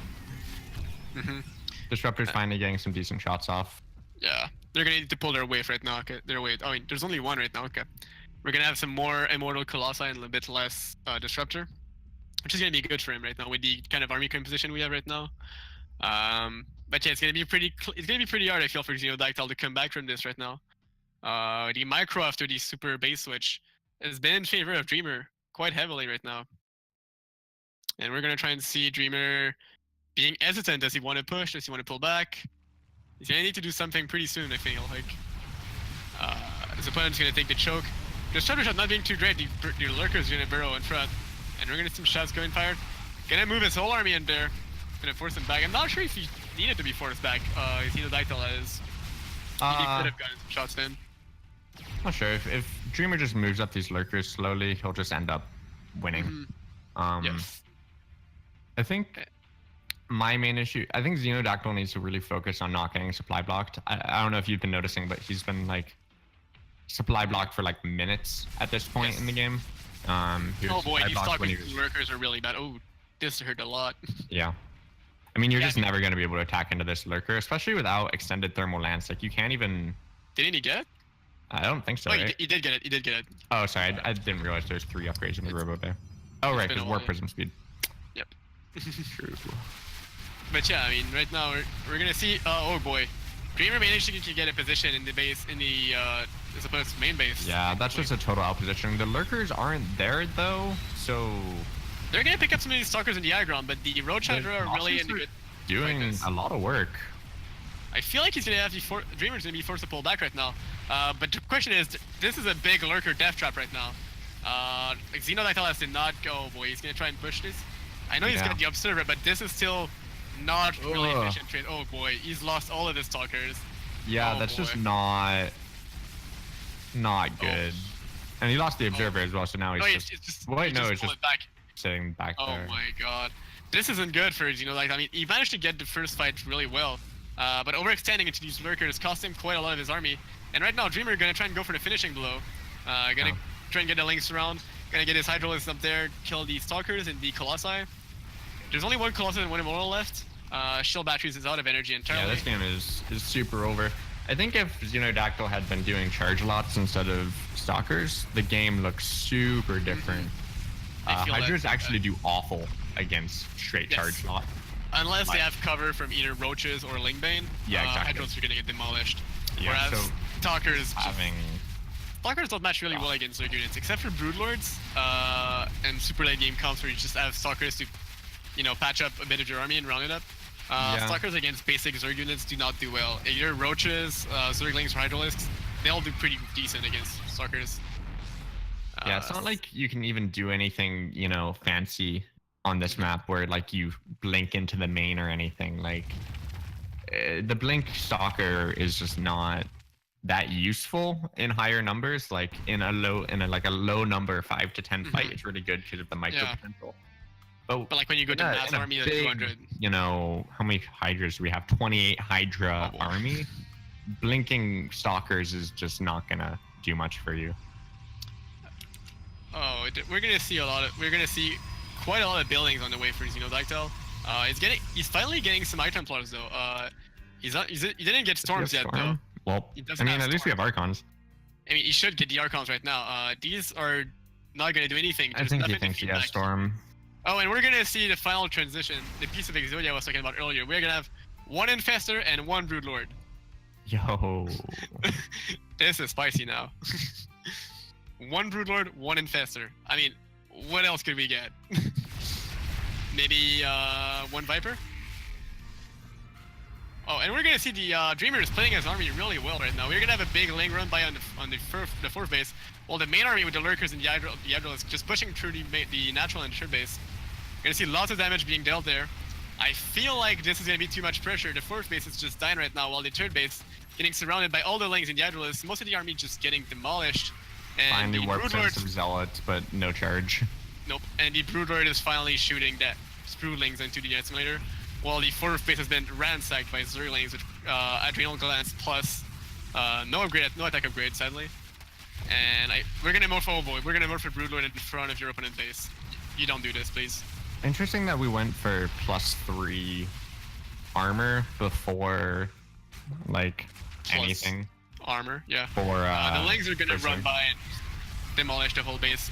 Even without any attack upgrades, we see that the Zergling with speed attack is just really good. And the Broodlords, we now have 2 Broodlords on the map. I feel like this is the game. This is lights out for Xenodaito at the moment. Yeah, I don't think you're gonna proxy Immortal Contain at this point. There's just too many bases. Hit the reset button. Hit it again. Yeah, if only Protoss had a Nidus Worm, then we could reset the game. Oh, and we're gonna see both players type out GG, and this could be the closure to a 31 minutes game. Woof. This was quite a game. A game that just keeps on going. Yeah. Oh, you even have Dreamer joining on the chat right now, commenting that Xenodaito was a fun win. This was a really fun game though. Looking at it the way it was just it was a messy game. You were talking about crappy and stuff. To an extent, this was a really fun game. The base switch is something you don't see quite often. But yeah. Any thoughts on that particular game right now? I almost wonder if Xenodactyl thought that the mutas were coming out. Maybe that's why. Maybe Yeah, exactly. That's why he's going Stalker. Maybe double meta it. Like, if I'm gonna go for something super ground based, maybe he's gonna go for mutas, so I should go for stalkers. Yeah. And then Roach Hydra comes up. I mean, like I said, if he had just gone for Immortals, hadn't gotten supply blocked, he could have just A-moved with Stalker Immortal. He did not do that. Yeah. Instead, we lost, I don't even know how many units died in the Warp Prism. Oh, I mean, the initial 2 Immortals was a really big, it was a big hit for Yeah, no, Xenodaito. Immortals are, like, once you get that Immortal count up to 10, 11, 12 Immortals, it's very hard to deal with as the Zerg player. Like, Lurkers don't even win at that point. No, they don't. Because, I mean, Immortals are the kind of units, I mean, most of the high-tech, high-cost units for Protoss, you have a hard time getting them up, and you have a hard time keeping them alive. And I'm missing a big number of it, but if you get like 10 Archons, 12 Immortals, and 4 High Templars, this is a really hard ball to deal with. But whenever you lose them, it's hard to get them back up, because the production, you don't have like 25 million Robos the way you have 25 million Gates, or the way Zerg player have Larvas and stuff. So that's why it's really hard. It's really important to keep these units alive. And when you lose a War Prism and 2 Immortals, that's technically quote-unquote 3 Immortals, because the War Prism, you have to remake a War Prism, you have to remake those 2 Immortals. It's a lot of production right now that you're just losing for that. Oh, we missed it. It was 0-3 Adrenal Lings for the last game. Yeah, I mean, 0-3 Adrenal Lings, they just ignore cannons, and they just wreck your whole base.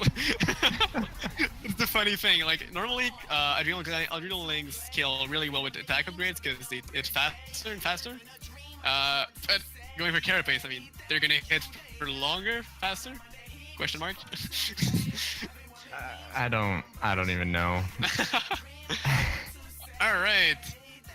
So, we're gonna jump into the next game, which is, oh, that's gonna be interesting. We've did the opposite side of the medal last time, and now it's my turn. Ooh, it is. Ooh.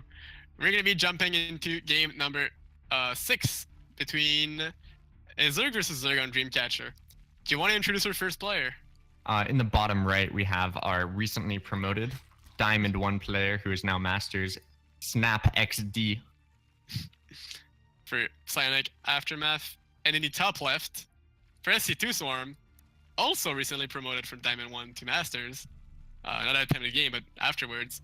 We have or General Sao. I don't. You. I don't. I don't even. Yeah. All right, so ZVZ on Dreamcatcher.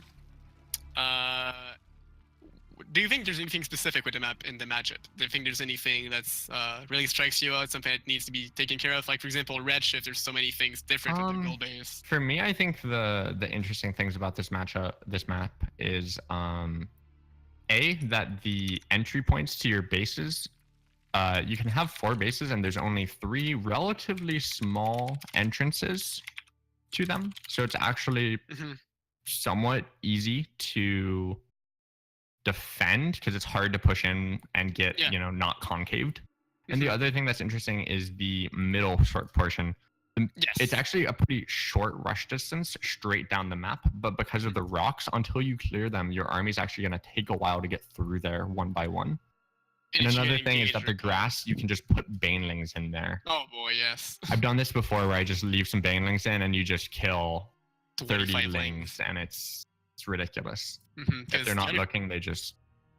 The other thing with the rocks in the middle part of the map is that if you get your army in the middle of the map and you just try and move out, yes, your army is gonna trickle down one by one because the rocks are they're creating too much of a narrow passage.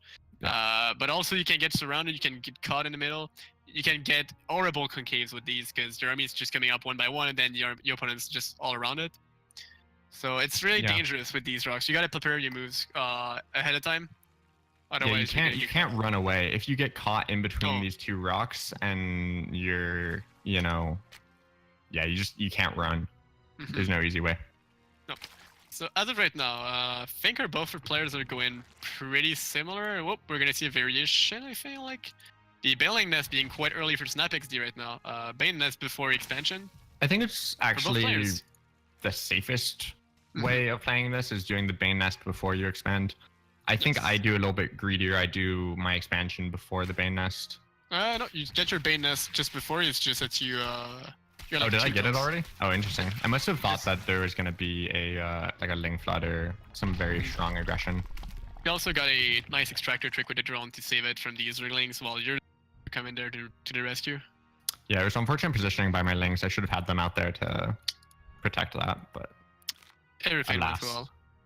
So we're gonna have both players taking the same mirror expansion, the same way for the third base. We're gonna see both players go in for varying numbers of drones and lings, but overall pretty much similar. And the 2 Banes, these are quite exposed. These could be sniped off by lings, and we're gonna see lings one by one try and catch them up. We're gonna see.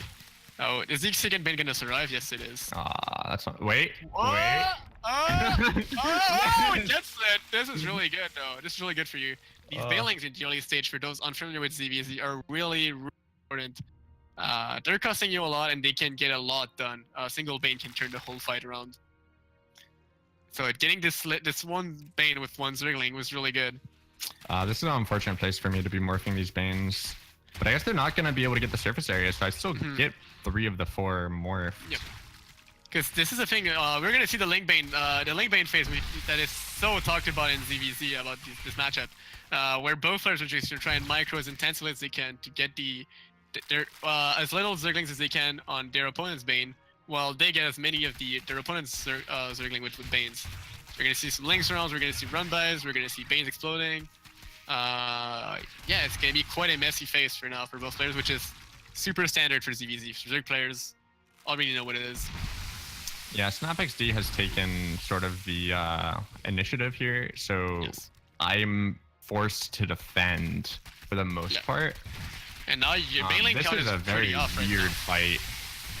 Oh, and this one Bailing doing a lot of damage for you. This was a pretty close one. And now there's only one Bailing left with like 5 HP, getting a couple of lanes there. I feel like this is going to be defended by you. But right now, both players having a third base with no workers. This is pretty normal. Only difference is you already have your Rotor in Hut. But yeah, I have a worker lead right now, I believe. Yeah, so I'm up by 12 or 13 workers. 10 workers in a row right now that you just made. While Snap was making nothing but Zerglings. And he didn't even get a Rotor yet. So this is going to be a big Ling Bane pressure for Snap XD. Which is going to be really dangerous and need to be dealt with. If these deal any damage, if they kill the third base, if they deal a lot of worker damage, this could be bad right now. I think the roach tech, but no roaches out or no upgrades yet. Can be I kind of think dangerous, guys. This is decent. The baneling count is an advantage for me. I have 8 banelings versus 5. So I'm down 20 lings, but it's going to be pretty hard for someone to get through the banelings, if that makes sense. You sort of have to spend time dealing with them. One of them. Whereas SnapXD is actually, he's throwing, well, I guess he gets a baneling there because I suck, but he was kind of just throwing away those 2 banelings. He was trying to just see where, if there was any drones there, if you started saturating them. Gonna send a lot of lings to try and snipe it up, while also having some banes to protect against your own lings. And these banes are connecting with your banes, which means no more banes for both players in the map. We're gonna see lots of lings against Ling, Queen, Roaches. Numbers advantage to Snap, but the tech advantage for you. And oh boy, that's a lot of baneling being morphed. He's gonna go straight for the hatchery right now, and the Queen's being in a good position, but eventually. I think the hatchery is actually a mistake. I think he could have just surrounded the roaches there and just killed them all, and then had a big initiative. Or did what he just did right now, running by into the main base with some lings, getting some damage done. If he had sent more of these lings to both the natural and the main base, could have gotten he has a lot of lings sitting idle right now, and I think he didn't realize that I had thrown away. I had just F2'd into my main base. Yep.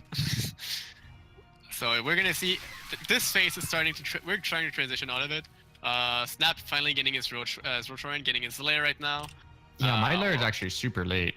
Just starting out right now. Just started. About 40 seconds late to Snap's lair. So it makes it pretty hard to actually be aggressive right now when my, roaches are so slow.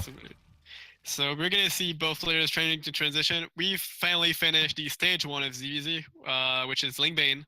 Now we're gonna go into, I would say, Bane Roaches, which is you keep a couple Banes in case your opponent just goes for 25 millions, B-Lings with +1, and you get lots of Roaches.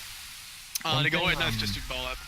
One thing that I've learned since this game, I died to this 5200 MMR Zerg player who did something where they went only Roach Warren, no Evo, no Lair, off of 2 gases, and they just walked slow roaches across the map.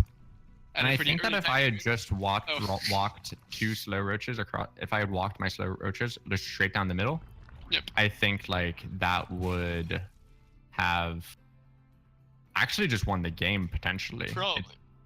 We also had a funny moment in chat where you were chatting with your opponent. What was the intention behind this message to your opponent? Just a little bit of confusion, really throw him off his game. I say it's the wrong chat, but really in fact, it's the right chat. Yeah, it's exactly the right chat. That's sort of, sorry. A good thing to say to your opponent, try shock him a little bit and then get into their head. Wrong chat. Sorry, I didn't mean that, So, in the meantime, I mean, he's trying to get into your base while you're getting to man. So, got some lengths into your base, trying to get some run bys in. Gonna get a couple of drones right there. Old position on the lanes, but there's not that much saturation on the mineral line, which doesn't get that much damage done. He keeps on running Zerglings to your main while you're just trying to get, it seems like you're just trying to get your big Roach army, and he's just like trying to poke up here, left, and right. Just, hey, there's some lings here, here's some lings there.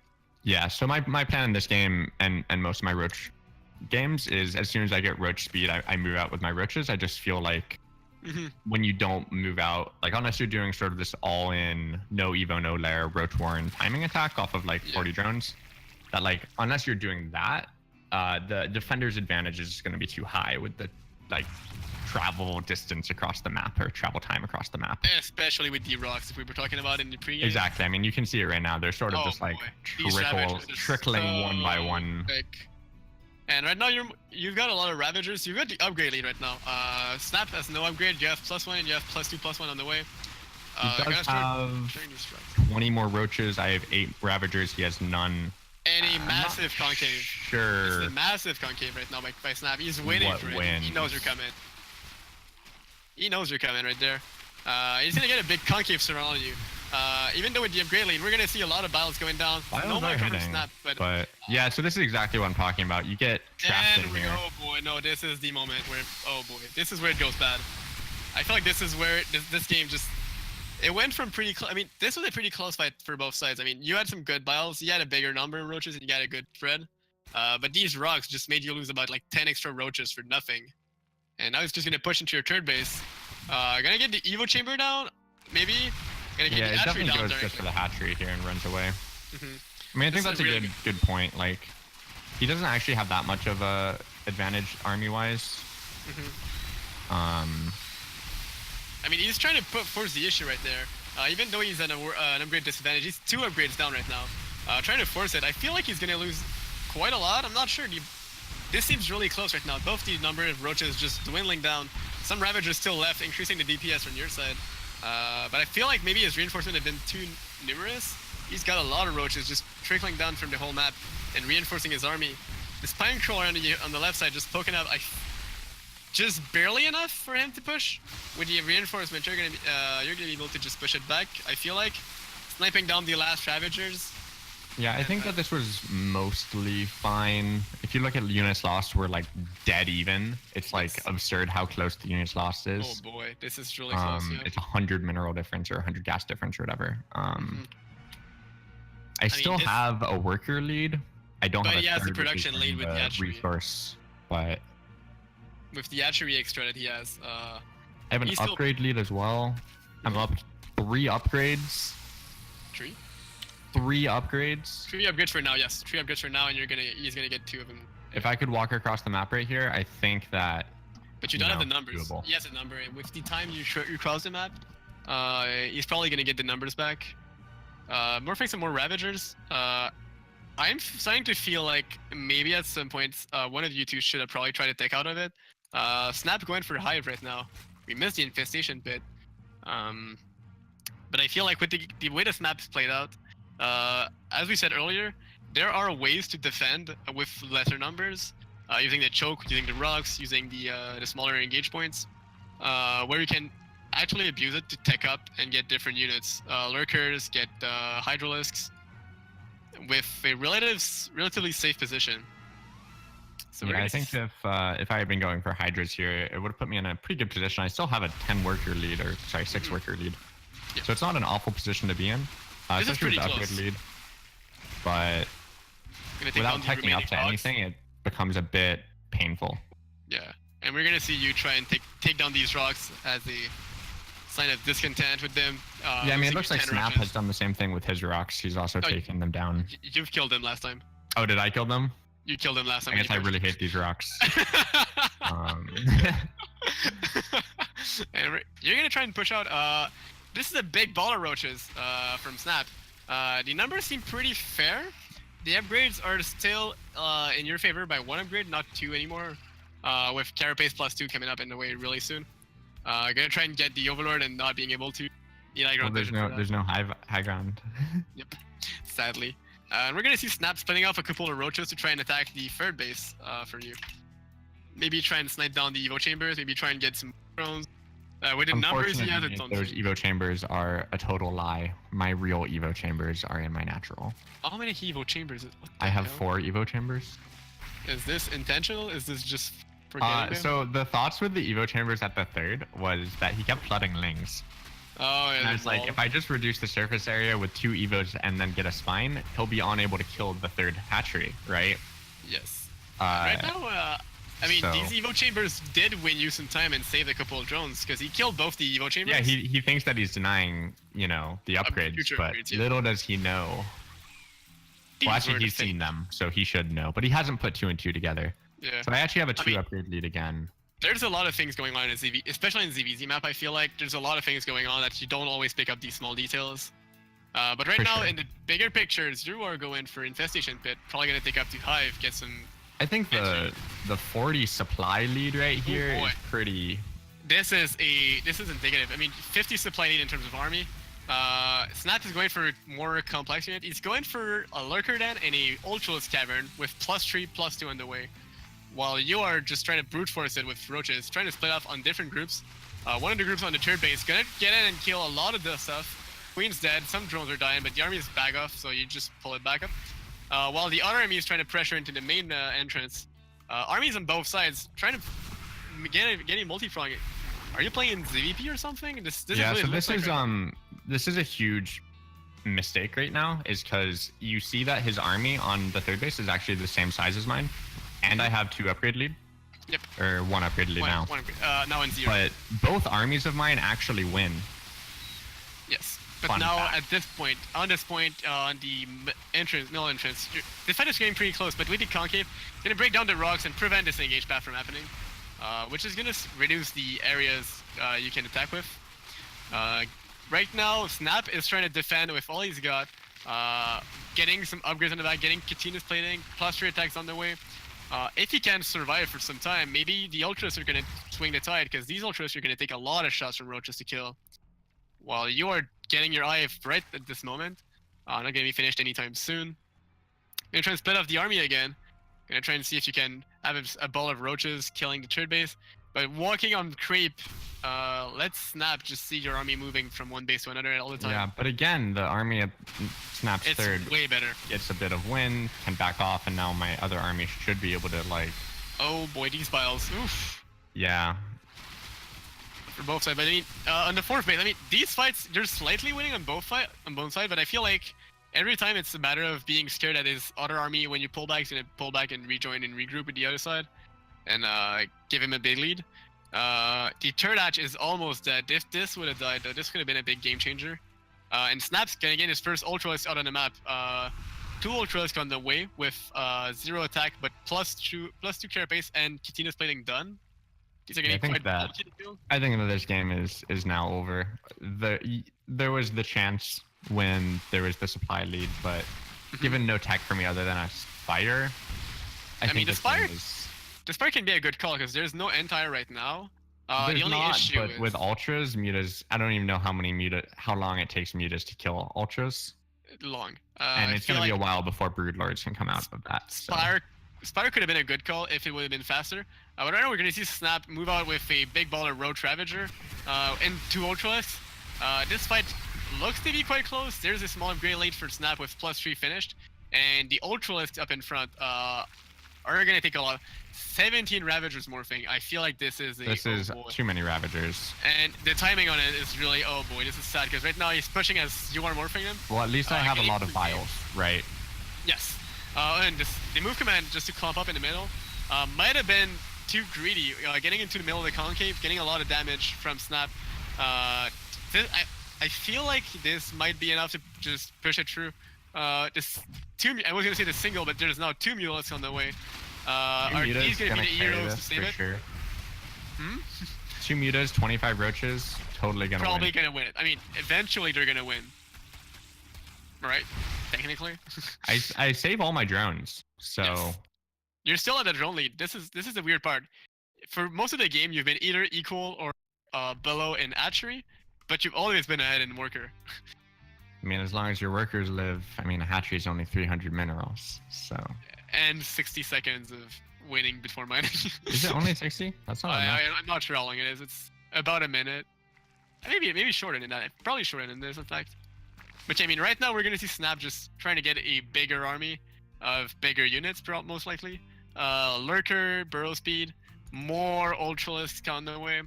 And on your side, we have quite a Mutaflux though. We have 12 Mutalisks right now. But underground, this is starting to be quite lackluster. 26 Roaches, 3 Ravagers. Might be quite... it's gonna be a close call, I feel like, because the Mutas are gonna need to pull their weight right now. They can't just idle around. They need to kill something. They need to kill units. They need to kill drones. But in fact, even drones might be too little because the push is going up right now. We're gonna have Yeah. This is not looking good. The Ultralisk, I mean, I don't know what's gonna deal with the Ultralisk. There's quite less Ravager this time, and the Roaches are all massing up with the Ravagers. I feel like this is way too much to be held up. The Mutas are coming back, so maybe, you know, eventually in about 6 years, the Mutas will have taken care of everything. Yes, unless they get killed by Biles, nothing's gonna kill the Mulisks.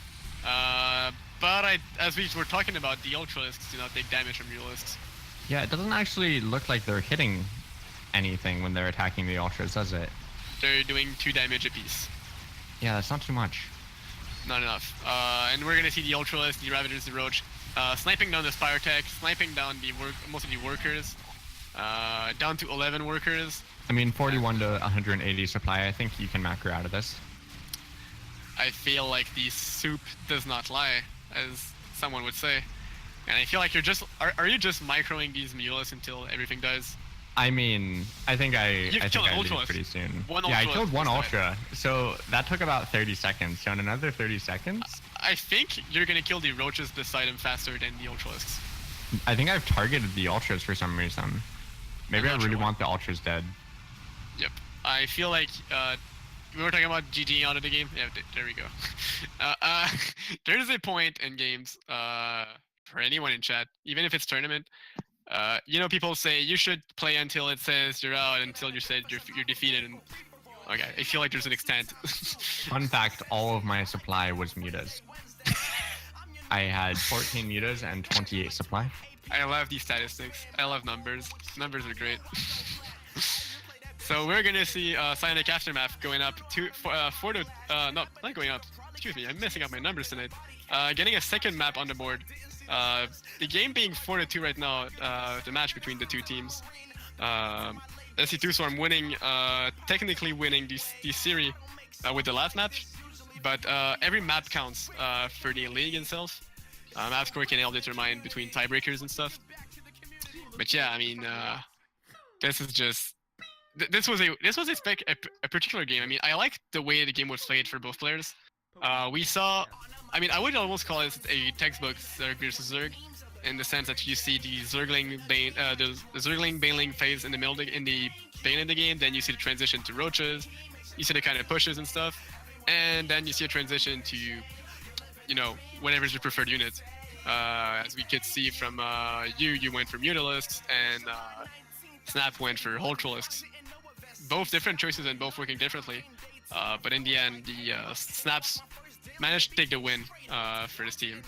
Yeah, there's definitely a few opportunities for me. I felt like with the worker lead and the faster tech that generally I had a even or advantageous position until he got tech out and I had nothing. And then tech just, I mean, people say when you invest in tech, you're done getting units, but technically these units of either tech, as we could say, are worth more for the research spent on them. Yeah, I the same mean, resources spent on one Ultralisk is far better than no matter how many you're gonna spend on Zerglings. yeah, for sure. I mean, on the other hand, the only reason I had the supply lead, I had that 200 to 170 supply lead, 160 supply lead. That was only because of him teching up. But we are gonna see the seventh and not final map, but finals matchup, which is gonna be the Ace match, the Masters League match between the two teams, which is gonna be the decider. Even though the series has been is 4-2 right now, we're still gonna see the gameplay. And in the top left for Sc2 Storm, the captain and founder of the team, it is Beardy. Going for a double Extractor trick. extractor trick. And in the bottom right, we have Psionic's Aftermath. Salvanth. It's hard to say. Way tongue twister. Yeah. So, as you said, we have a double extractor trick from Beardy going with 16 Atch, which is, for those unfamiliar with, a build that looks quite similar to a standard opener, in the sense of the order of the buildings, Atch, Gas, Pool. So if a more novice or an experimented pro player just scouts it with the probe as he's doing right now, looks pretty standard. However, it is faster, there's less drones, and there was also a second extractor trick for Beardy while the alert is building. Gonna try and get as much drones as he can in the early game while going for super fast gas and pool.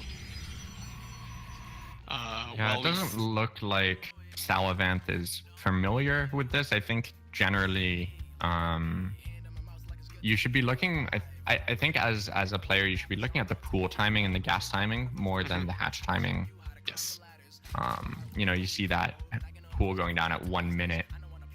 Maybe something's up. Maybe something's up. But as you said, Salavanth maybe not realizing, maybe realizing not. But going for the standard gate, Nexus, core opener. Doesn't decide to cancel the Nexus, doesn't get a second gate. Simply goes for a standard opener while the probe is still scutting around and getting killed by Zerglings. Yeah, I actually disagree with Beardy killing the probe to some extent. I felt like it draws attention to the fact that there's Zerglings out more than helps with, you know. But it depends, because he's right anything. now doing a Bailing Nest. Dropping a Bailing Nest inside of his main base. Maybe would have, you know, made a red flag for his opponents. Because seeing the Bailing Nest, I mean, we were talking about the spawning pool timing. A Bailing Nest that early, that's like a no-go. Oh, though. Sure. There's no wall for Sullivan's base. Yeah, that's sort of the thing. Is like Sullivan should have full walled here, but And it's too late. The Zerglings are already in.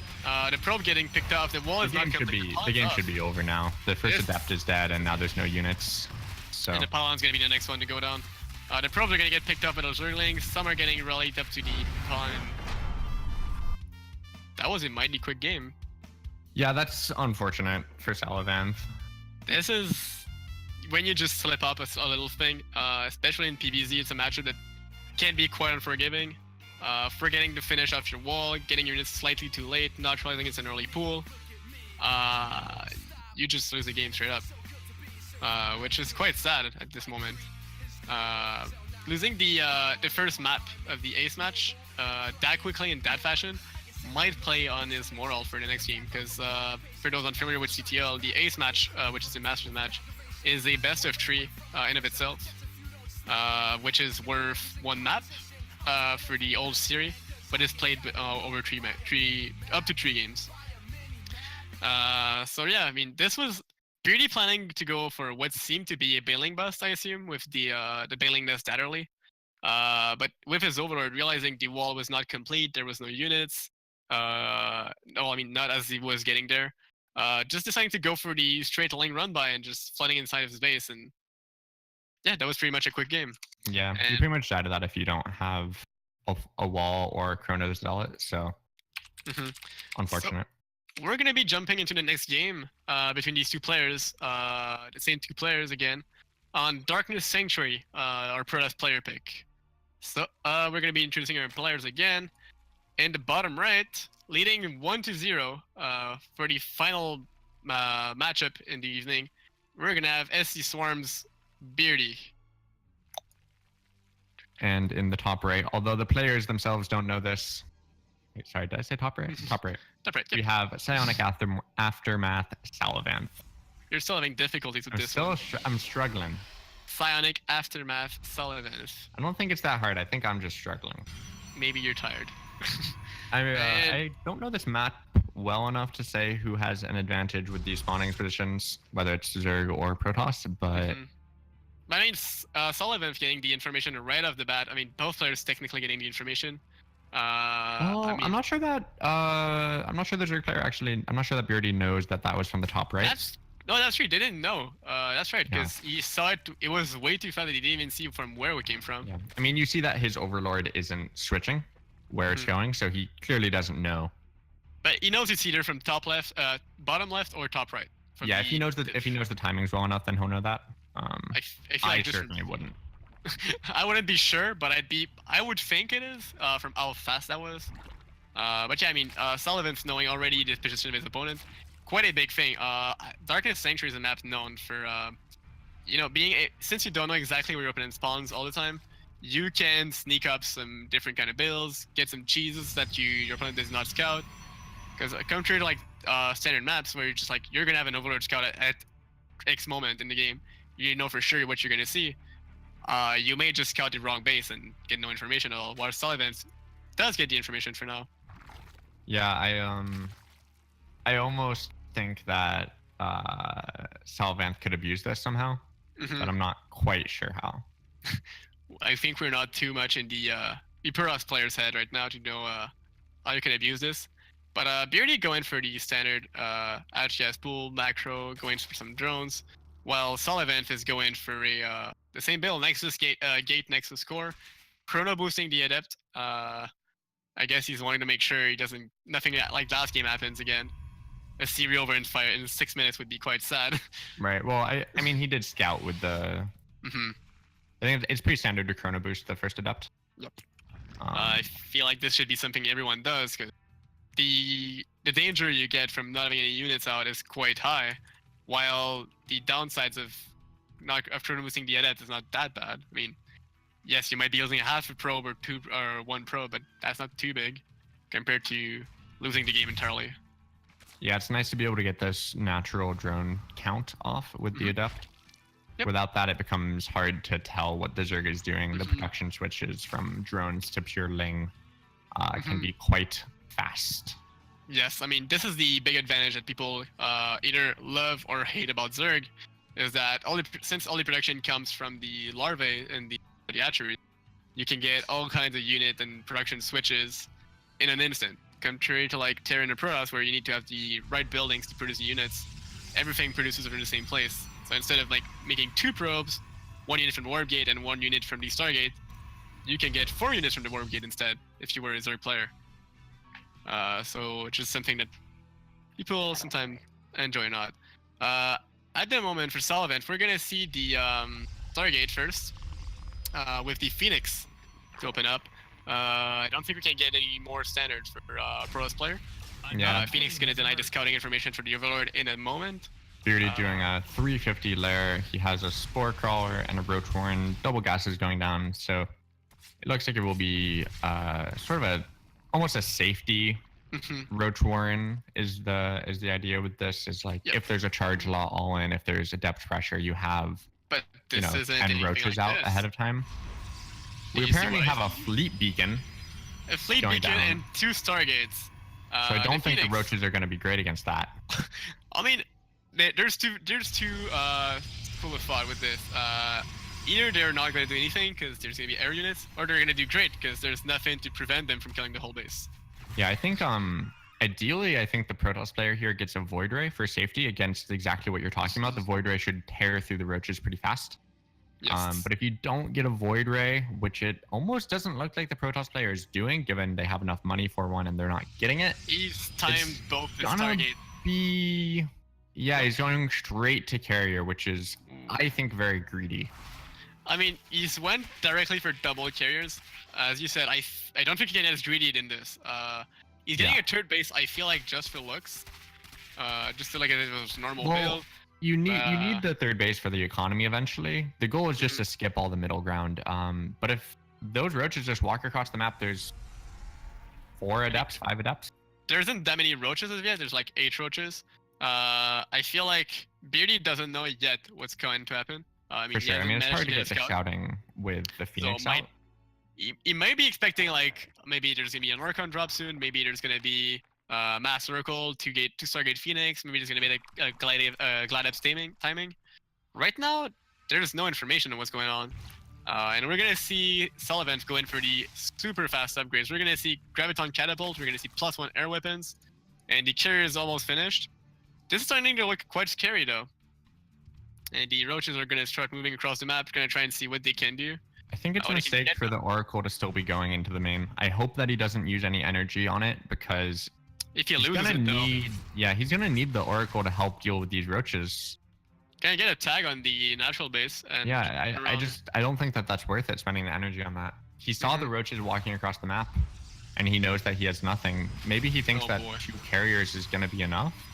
I mean, they're gonna kill them eventually. It's just like the Mulists we were talking about last game. It's gonna take some time, and the roaches are gonna get into the 3rd base, gonna kill the first adepts in the base. Yeah, he needs to be pulling these probes, and definitely not that direction. Oh boy, this is 10, 12, 13 probes dead. The economy needed for that is kind of butchered right now, and now that Beardy sees the carriers, he's already teched up to the Hydralisk, getting the Hydralisk movement speed and the plus attack. Is he gonna get the Nexus though? This is a big question. If he gets the Nexus, this is gonna be a big setback for his opponent. Yeah, so now he's gonna get. Now he has the 2 Void Rays, but I think that the 2 Void Rays are very late. At this point, it might be better to just not even bother with the Void Rays. Just mass up your carriers. And Yeah, exactly right. Right now, the big thing is losing this 3rd base, losing about, 13 probes dying in the process. This is a lot of damage, and his economy is gonna suffer from this, and he's gonna have a difficulty producing the big fleet, while Beardy, taking all his time on the map, getting for 4 hatchery, getting a Spire, getting Hydralisk movement, Burrow and Burrow movement for roaches. Now that's interesting. I am really curious to see what he's gonna do with it. I think the Burrow is good. It can get into the main, and the carriers are so slow that can be hard to deal with. Oh, But- and the carrier's trying to engage right there. Oh boy. Oh no, if they lose the Oh carrier no. too, that's huge. Oh no. Oh boy. Yeah, Even that's just one really carrier dying, that's bad. too much. That's way too much. Yeah, can't afford I to was lose any gonna carrier. I was gonna say, you know, with 3 carriers on the way, he has the 2 already and the Void Rays. You know, maybe he's not in an awful position if he throws down some cannons, some shield You batteries. can't afford to lose this one though. If this one dies. Yeah, I think the game actually just might be over. Okay, you managed to save it. Okay. I mean, I think you saved it. No, that Is it- carrier's dead. no. Oh boy. He The can't- Void Rays are dead. The carriers are dying. The carriers are dying as they come out right now. This Just is really kills the interceptors. That base is dead. doesn't Just gonna cancel walk the into the main Nexus. at this point. I feel like Sullivan is crumbling apart, falling apart right now. He's spending a lot of money. His production is not matching up at all, and he's gonna get another carrier. Right now, this is looking worse and worse by the minutes for Sullivan. Yeah, he's putting down stasis wards at the 3rd, but He knows Beardy doesn't need to go to the 3rd. Beardy can just walk up to the natural. this was a. I mean, I would say this is a bold move from Sullivan, trying to go directly into carriers. I wouldn't say it's a bad decision. I would say it's really bold and risky. If Beardy doesn't pressure anything, if Beardy just tries to slowly macro up, get his economy, get his army later on, and the carrier count get too high, 5, 6, 7 carriers in a row, you might be into trouble. But Beardy with the aggressive move early on, trying to get the roaches into his opponent's 3rd base, dealing quite a lot of damage. These 13 probes, the Nexus going down, and forcing the carriers to reveal themselves, allowing him to just lead the game from after that and taking it convincingly into this game and winning it eventually. Yeah, I But- really think that if he had just gone for a Void Ray or 2, shield batteries, cannons at the 3rd, that those roaches don't kill the 3rd, then he gets carriers. He doesn't lose both carriers. He has 4 or 5 carriers, some Void Rays, some cannons. Yeah. You know, maybe he holds the Roche Hydra timing. Because, Um, like we said, you said it yourself. He like kept the middle ground. He just went directly into his late game composition. Yeah, you really need the Void Rays for safety. It could have worked. I feel like if there's a bit less proactive play from your opponent, skipping these middle ground can be really good if your opponent doesn't scout it, doesn't react to it, because you're gonna get these units super quickly, and it's gonna be really dangerous. But the advantage of just being aggressive with the roaches, trying to move across the map and get the damage done, really made a big difference for it. Yeah. And with this game, Sc2 Swarm's gonna take this second week of CTL 5-2 against Psionic Aftermath. For those following other team leagues, PGTL, for example, Psionic Aftermath has won, I think it was 2 weeks before this one, 4-1 against Sc2 Swarm, so kind of a revenge going on. Some of the players already playing each other. So Sc2 Swarm now going up 2-0 in CTL with this win again over Psionic Aftermath. And yeah, I mean, looking pretty strong with this. We're not going to spoil the rest of the season, of course, because I mean, this is games from the past. We're talking about the week 2 of CTL while we're playing game 5 this week, which are going to be casted, of course, momentarily in the coming weeks. But yeah, I think we're going to wrap it up for tonight. Any closure thoughts? Any things you wanted to say before we close the stream? I got nothing. I think that we should catch up so that we can cast the week of instead of 3 Yeah. weeks behind or whatever it is. We are working on it, but it was a pleasure having you with me tonight. So it was really fun casting with you. And yeah, thank you guys for tuning into the stream. Thank you guys watching the VOD VOD on YouTube and Twitch if you are doing from there. And yeah, we'll see you guys next time on the channel. So don't hesitate to just drop a follow if you want to be advertised. Well, not advertised, but you know, be wary of when the next stream comes up. We're gonna be Cool. good to close it up. Thanks for watching.